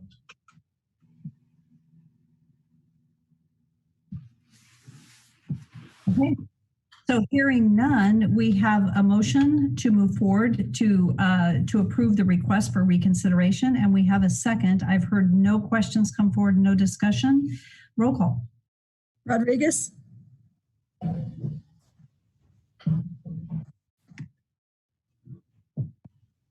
Yes.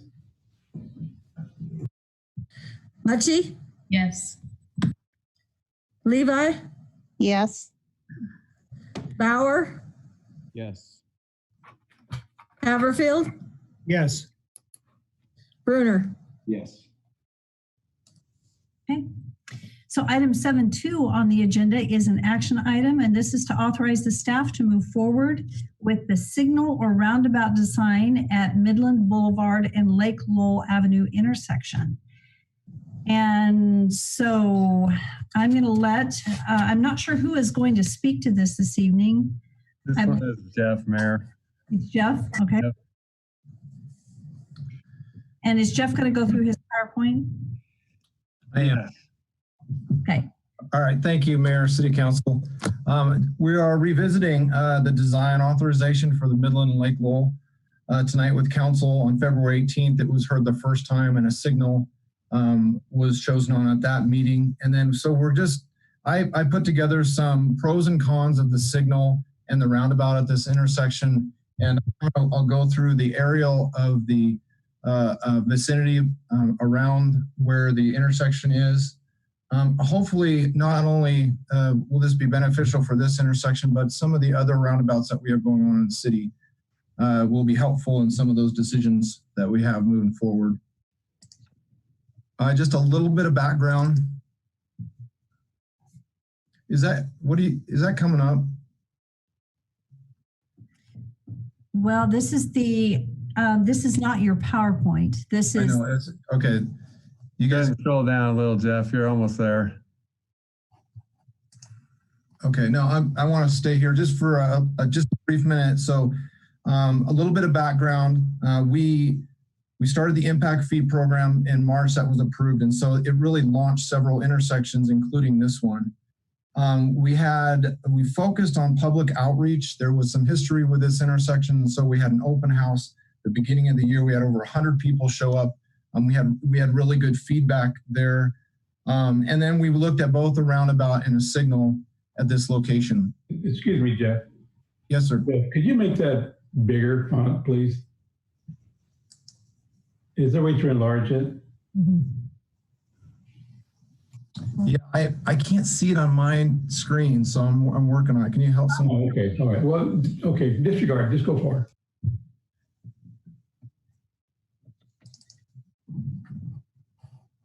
All right, can you guys see the screen right now from Google Earth? Yeah, Jeff, Mayor, I'm sorry. I'm going to be, this is probably going to be a little bit rude. Have we not all had this in our packet and studied it? I know I spent, not anything on me, but I spent over 3 hours looking at other sites and so on this. Is there any reason for us to repeat what we've already seen, or is this necessary? I mean, Jeff's done a wonderful job, I think, in explaining at least what I saw in the packet. And pretty much what he said was reinforced by all the other sites I looked at. I guess a question would be, Jeff, is there anything that you're sharing that's any different than was contained in the packet? That would be first question. And then I would focus the second question towards the other council members. So first question for Jeff. Let me, respond. I think certainly it's in the packet. It's in the write-up if you have any questions regarding that. I think that I appreciate Mr. Freeman's letter that he presented. And I've talked to to him. He started off the meeting tonight with the 3 minutes, and the mayor read that. So if there's any questions regarding his concerns, a lot of that I integrated into the presentation, tried to meet the pros and cons, and really at this location, a signal or a roundabout is sufficient for the requirements. So it really is kind of a judgment call. I appreciate the position the council's in, and I don't want to put you in make decisions harder than they need to. This one, it could go either way, really. And I think we talked about the cost, we talked about the safety benefits. And so I guess with that, the only other thing that's not in your packet is I did look at several other intersections around the city with safety data. And it does line up with the reduction in fatalities and serious injury accidents at the roundabouts. If you look at Happy Valley, if you look at Star Road and Franklin, none of the roundabouts in the city have a type A, which is a debilitating serious injury accident at those roundabout locations. The type A's are at signals. And if you compare the signal with a roundabout with similar traffic patterns, you just don't see those extreme high velocity accidents.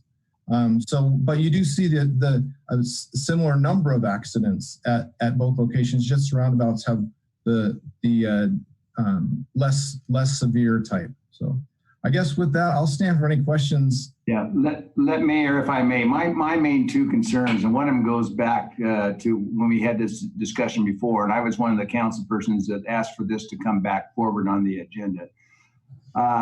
One concern that in what I was seeing and so on, it still does not explain to me as far as the exits and entrances to these 3 subdivisions that are fairly close. So I'm not seeing real concrete evidence if that's going to be good for these people or not, whether it's a light or a roundabout. The second thing is I'm back to when I made the decision not to vote in favor of this as far as a roundabout design was finances. And that was when we were waiting on the state to see whether there's going to be a budget freeze or not.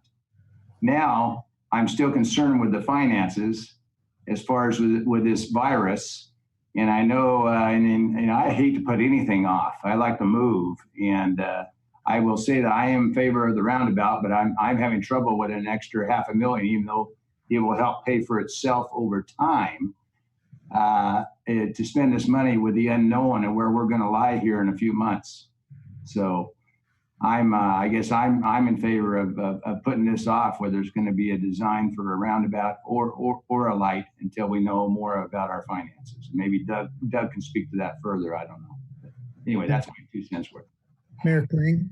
Yes.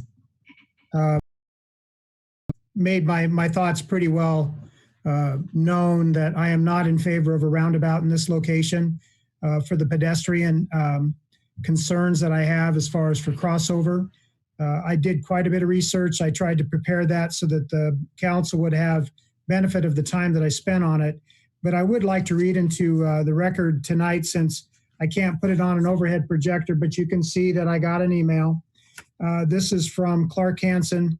He's the president of the Augusta Homeowners Association. He said, Randy, thanks for the information on the upcoming meeting about the roundabout. As presidents of the Augusta Homeowners Association and in representing our 27 homes, we feel that a roundabout is detrimental to our safety of our entrance and exit of our subdivision. Also, the crossing for the Greenbelt, which is east of our entrance. It is already a problem at the busy times of day to exit to the west on Lake Lowell. However, a stoplight would be welcome resolution to solve that problem. And we as a subdivision of 27 homes would be in full support of that. Thanks again for your time on this matter. So he speaks for the subdivision at Augusta. I haven't received any correspondence yet from those at Aspen Cove, I believe it's called, to the south, Whisperwood to the east, and what I see as a concern is Middle Creek and even Heartland. Each day that I go through this intersection, I see several pedestrians. There is no protection, no stoplight, nothing that would stop or impede traffic from moving through this intersection with it being a roundabout. So I have a very major concern, and I will say it again, for pedestrian movement and bicycle activity in and around this intersection if a roundabout's put in. So I don't stand alone. Clark is very adamant that the folks over in Augusta, and I'm sure if more time was spent by Mr. Freeman and others, that you would find that there's significantly more opposition to this being a roundabout as opposed to a signalized intersection. Thank you, Councilman Haverfield. Is there any other discussion from council? No, just in my studies today, I was concerned about the pedestrian also, besides the other two. But in my studies today, as far as every site I went to, as long as the pedestrian crosswalks are far enough away from the roundabout, everything I read today was pedestrian safety was improved by a roundabout over lights. So. And I can show you just as much, I'm sorry, Mayor Kling, Councilman Bruner, I can show you just as much information on lawsuits that have come about by those, especially older individuals that have issues with crossing in crosswalks, even with signalized intersection, but not having access or traffic impeded at all, that they have had and been successful in their lawsuits against cities in Southern California and elsewhere, where lights had to be put in after the fact. Mayor Kling? Yes. I'm going to agree with Randy on this, and Doral as well, is because the cost. And I'm concerned with that. I'm not in favor of leaving it the way it is, by no means, but it's the cost, this pandemic going on. I don't know what we're going to do down the road. So this is one of the projects I was talking about when I first discussed this issue during the beginning of this council meeting. I'm not in favor of this. Thank you. Okay. Mayor, if I may, clarification from Councilman Rodriguez. You're not in favor of a design on either one, or not in favor of moving ahead either one, or what? I'm not quite. Darrell, I'm just looking at the cost for the roundabout. I would prefer, just due to the cost, that we just put a light in there. Okay, so you're in favor of a design for a light. That's what you were saying. That's correct, sir. Thank you. Mayor Kling. I think, Jean, was that you or Councilwoman Levi that tried to step in just a second ago? Because I'll go to one and then the other. It was Jean. Okay, sorry, Jean. Thank you. Mayor Kling, I am in agreement with Councilman Bruner. I think looking at the cost projection of what coronavirus and the impact on that, I still believe that building for the future with a roundabout, and I think we can argue the merits and all day long. But we also have in our packet a lot of statements from residents who want that. And so I think we can find people all day long who either want it or are opposed or for. I think, again, I still sit with, I think it's the better long-term solution for growth. But I do agree with Councilman Bruner about looking at where we sit financially and the impact that we're going to take as a city from the coronavirus. So I'm in favor of pausing for a minute. So I have a question to streets. I guess a question that comes to my mind, what is the impact of a pause? Because needless to say, this intersection does need to be done. And then what is going to help us move out of a pause? Because I will say that it will be probably a year before we have an idea of where we are financially, and it'll be this next legislative session before we know that the holdback is going to take place, that there's going to be a change in the budget. We know that the impact of the coronavirus is going to be, it's not going to go away in the next 6 months. So the question in my mind would be, what if we pause, how long do we pause? And because I'm going to guess it's a year. And what is the impact of a pause for that length of time on that intersection if we pause? I don't know that we're going to have answers any different. Go ahead, Tom. Yeah, so I have a couple of things I want to say about the pause. So this project, we put in the budget, and remember, half of it is impact fee funded. And up until and even as Daniel was talking about earlier, that there's still a lot of building activity going on, and we're collecting a lot of impact fees.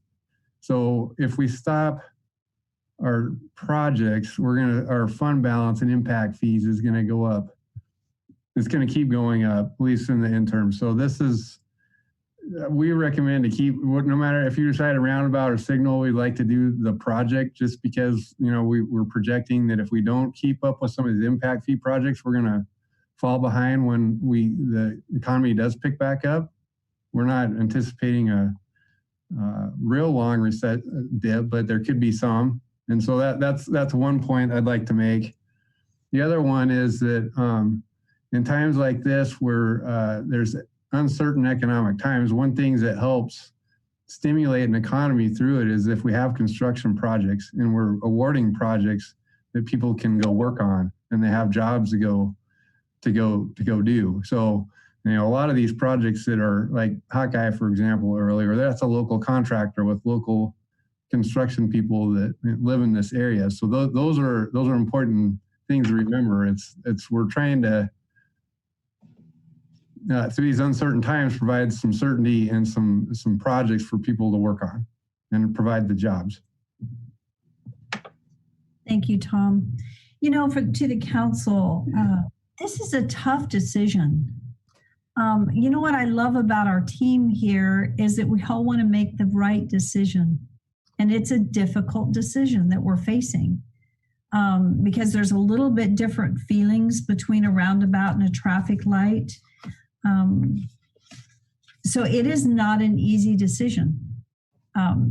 And candidly, for me, it's not really a matter. I think there's pros and cons, and we can weigh them all. And sometimes you just hate it when it's a difficult decision like this. And I certainly understand the financial side because I don't foresee that we're going to be out of where we are in this financial picture in the immediate near future. I think it's going to be a while, and I think we're not going to have the answer to where we end up on the financial side until the next legislative session. So there is not, it would be pausing, I think, for months before we would come back to it. I don't know what would be different 3 months from now or 6 months from now on the financial side. It's a difficult decision. Mayor Kling? For you, all on the decision. Mayor Kling? Yes. It's not difficult for me, so I'm going to float the motion to allow our staff to move forward with the design of a signalization at the intersection of Midland and Lake Lowell. I'll second that, Mayor. Okay, it's been moved and seconded. Is there any further discussion? Mayor? Yes. I was trying to get in earlier, but apparently I was unsuccessful. So I know that during question on the motion is supposed to only be about the motion, but I don't know what to do procedurally so I can make my comments and ask a question of the staff. I think it's fine to go ahead. I'm sorry, I don't know why the muting function, because we did not see you come through, but please feel free to proceed. Thank you, Mayor. First off, I'm a little bit bewildered, or I don't understand the listing on the agenda is of 7.2. It says authorize staff to move forward with signal or roundabout. When this was initially voted on, if I remember correctly, it was a tie and you broke the tie and it was determined a signal. And so I'm a little bit confused as to why we are discussing a roundabout again. And then even though I opposed the signal for different reasons, which backs up the fact that I did attend that open house and it was overwhelmingly supported by people that they liked the idea of a roundabout. And we did have a question from the Augusta subdivision, and it was a couple of the ladies that were there, and they had asked about the entrance and how that would impact their ability to get in and out of the entrance. And we had the engineer there and we were able to ask him, and he assured us, of course, this is my limited knowledge, so I'm looking to his expertise, that that would not be a problem and that they could take and narrow the a descent, I guess, out of the roundabout in such a way that it should not be a hardship for them to get in and out. And so when Councilman Haverfield had stated that he heard from the gentleman at Augusta, and then was said that he had not heard back from the surrounding subdivisions. I was wondering, how had he contacted them or what? Because I have to go back to the fact that I was at the meeting and there was overwhelming support from the people that lived in that area for the roundabout. My last statement, but maybe more of a question than anything, would be to Tom Points, is that Mr. Freeman, the gentleman who did write during the citizens' comments, has he been reached out to? Has his comments been adequately answered? Because it was suggested not to give the presentation, but then Tom, I believe it was Tom that said that his presentation would answer, or Jeff's would answer those questions that he had asked, and that the presentation was geared around that. But at the same time, I went and looked to see who was on watching, and I did not see this gentleman. So I don't know if we communicate this to him, or how do we proceed, Mayor, so we're sure that he's getting that information. Thank you. Thank you. Well, I'd like to defer to Jeff Barnes or Tom Points to ask about the communication and the resolution to the questions. Mr. Freeman. Yeah, go ahead, Tom. No, I was just saying, you go ahead, please. Okay. Mr. Freeman, he called and left a message, and then he sent an email. And then I followed up and talked to him about his email, and we discussed the different issues. And a lot of it is just interwoven into the presentation, and really there are pros and cons of a roundabout and a signal. And then he submitted a letter to the mayor and council at the end of last week. And then on Friday, I followed up with him again. So I talked to him just, end of last week about this, and let him know that since it wasn't a public meeting, that he officially submitted this, and that I was going to, help address some of those. And he had valid concerns and some of the other things we had talked about. So that's where we are with Mr. Freeman. I also let him know that, any citizen that wants to put that much work and effort into something, I appreciate that too. So that's where we are with Mr. Freeman. Yeah, Mayor, if I may, I know he goes by Al. I know Mr. Freeman very, very well. And he was adamant against this back when it was back in 2008, 2009. This has been an ongoing thing. A good man. He does his homework, and and there's no question about that. I just wanted to add one more thing, though. I understand your statement as far as not knowing the finances, and that may have more to do than just with the coronavirus. That may have to do with budget talks with the legislature in the next session also. But I still think we are going to know in the next 30 to 60 days more about how this virus is going to affect stay at home and those type of things. And indeed, if this breaks and we get, the good Lord opens the door where we are not having to just stop our business and so on, I think that's a good indication that our economy is going to bounce back. So I guess I'm still saying pause. I understand your reasoning, but I would like to look at this again in June. I will not be voting for the motion as stated at this point in time. But I would like to, I realize we need to vote on that or amend, but I'm looking for a pause probably, and then making a decision to move in June. So there again, thanks. Mayor, I'm going to call for the motion, or call for the vote. Okay, so this particular motion is to go ahead and move forward with the signal at Midland Boulevard and Lake Lowell. And so that's the motion. So roll call. Bruner. No. Mucci. No. Levi. No. Bauer.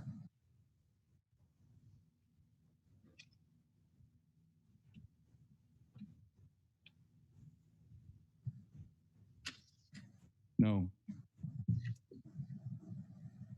Rodriguez. Yes.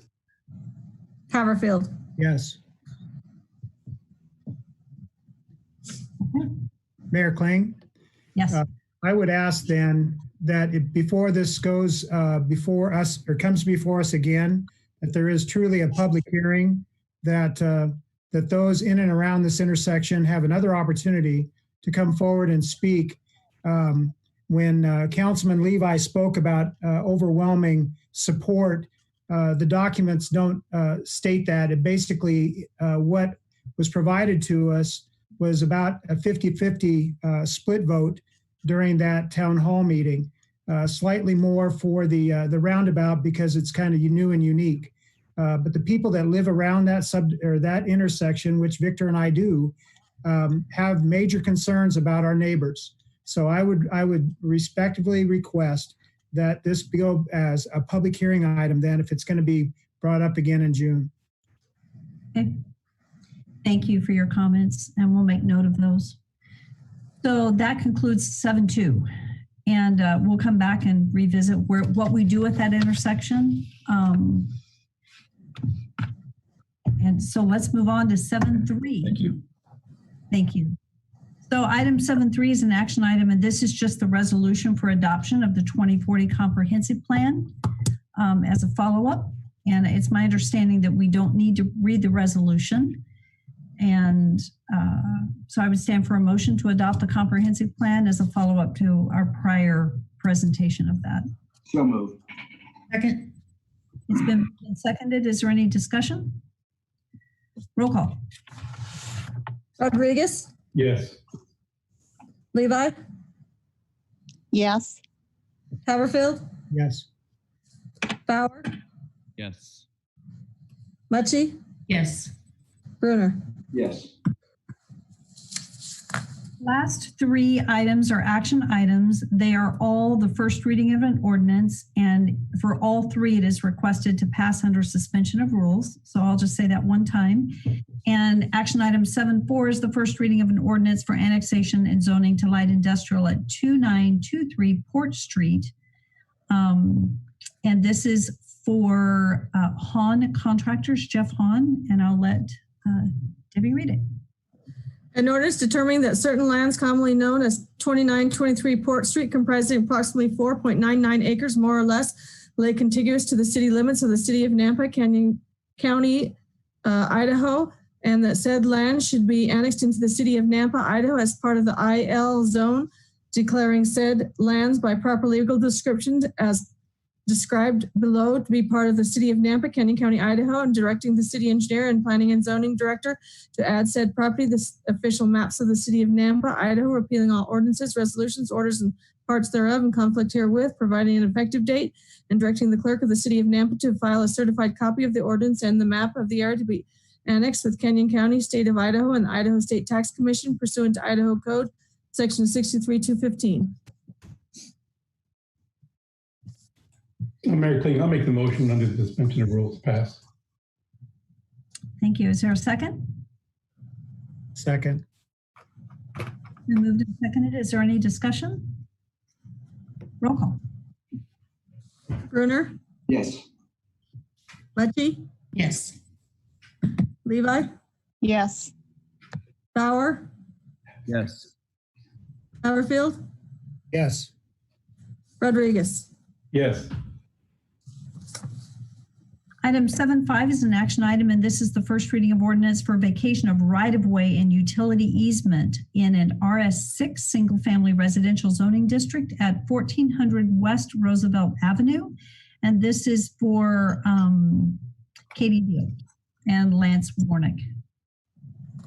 An orders of the city of Nampa, Canyon County, Idaho, vacating a portion of the westerly 13.5 feet of the certain right-of-way commonly known as South Boundary Street, extending northward from West Roosevelt Avenue, a distance of approximately 407 feet, and vacating the 16-foot utility easement crossing the parcels commonly known as 1400 and 1402 West Roosevelt Avenue, and said portions of the right-of-way and said easements being more particularly described below in the Nampa, Canyon County, Idaho, and directing the city engineer to alter the use and area map accordingly, providing for an effective date, providing for severability, and repealing all ordinances, resolutions, and orders and parts thereof in conflict herewith. And I will say I did not read this before, but this is for the development of Meadowlark Place subdivision. I would stand for a motion. So move under suspension of rules, Mayor. Second. Been moved and seconded. Is there any further discussion? Roll call. Rodriguez, Yes. Levi, Yes. Haverfield, Yes. Bauer, Yes. Mucci, Yes. Bruner. Yes. 7.6 is an action item. This is the first reading of ordinance for annexation and zoning to single-family residential at 842 West Greenhurst Road for a lot split for David De Mayola. I just messed that up, excuse me.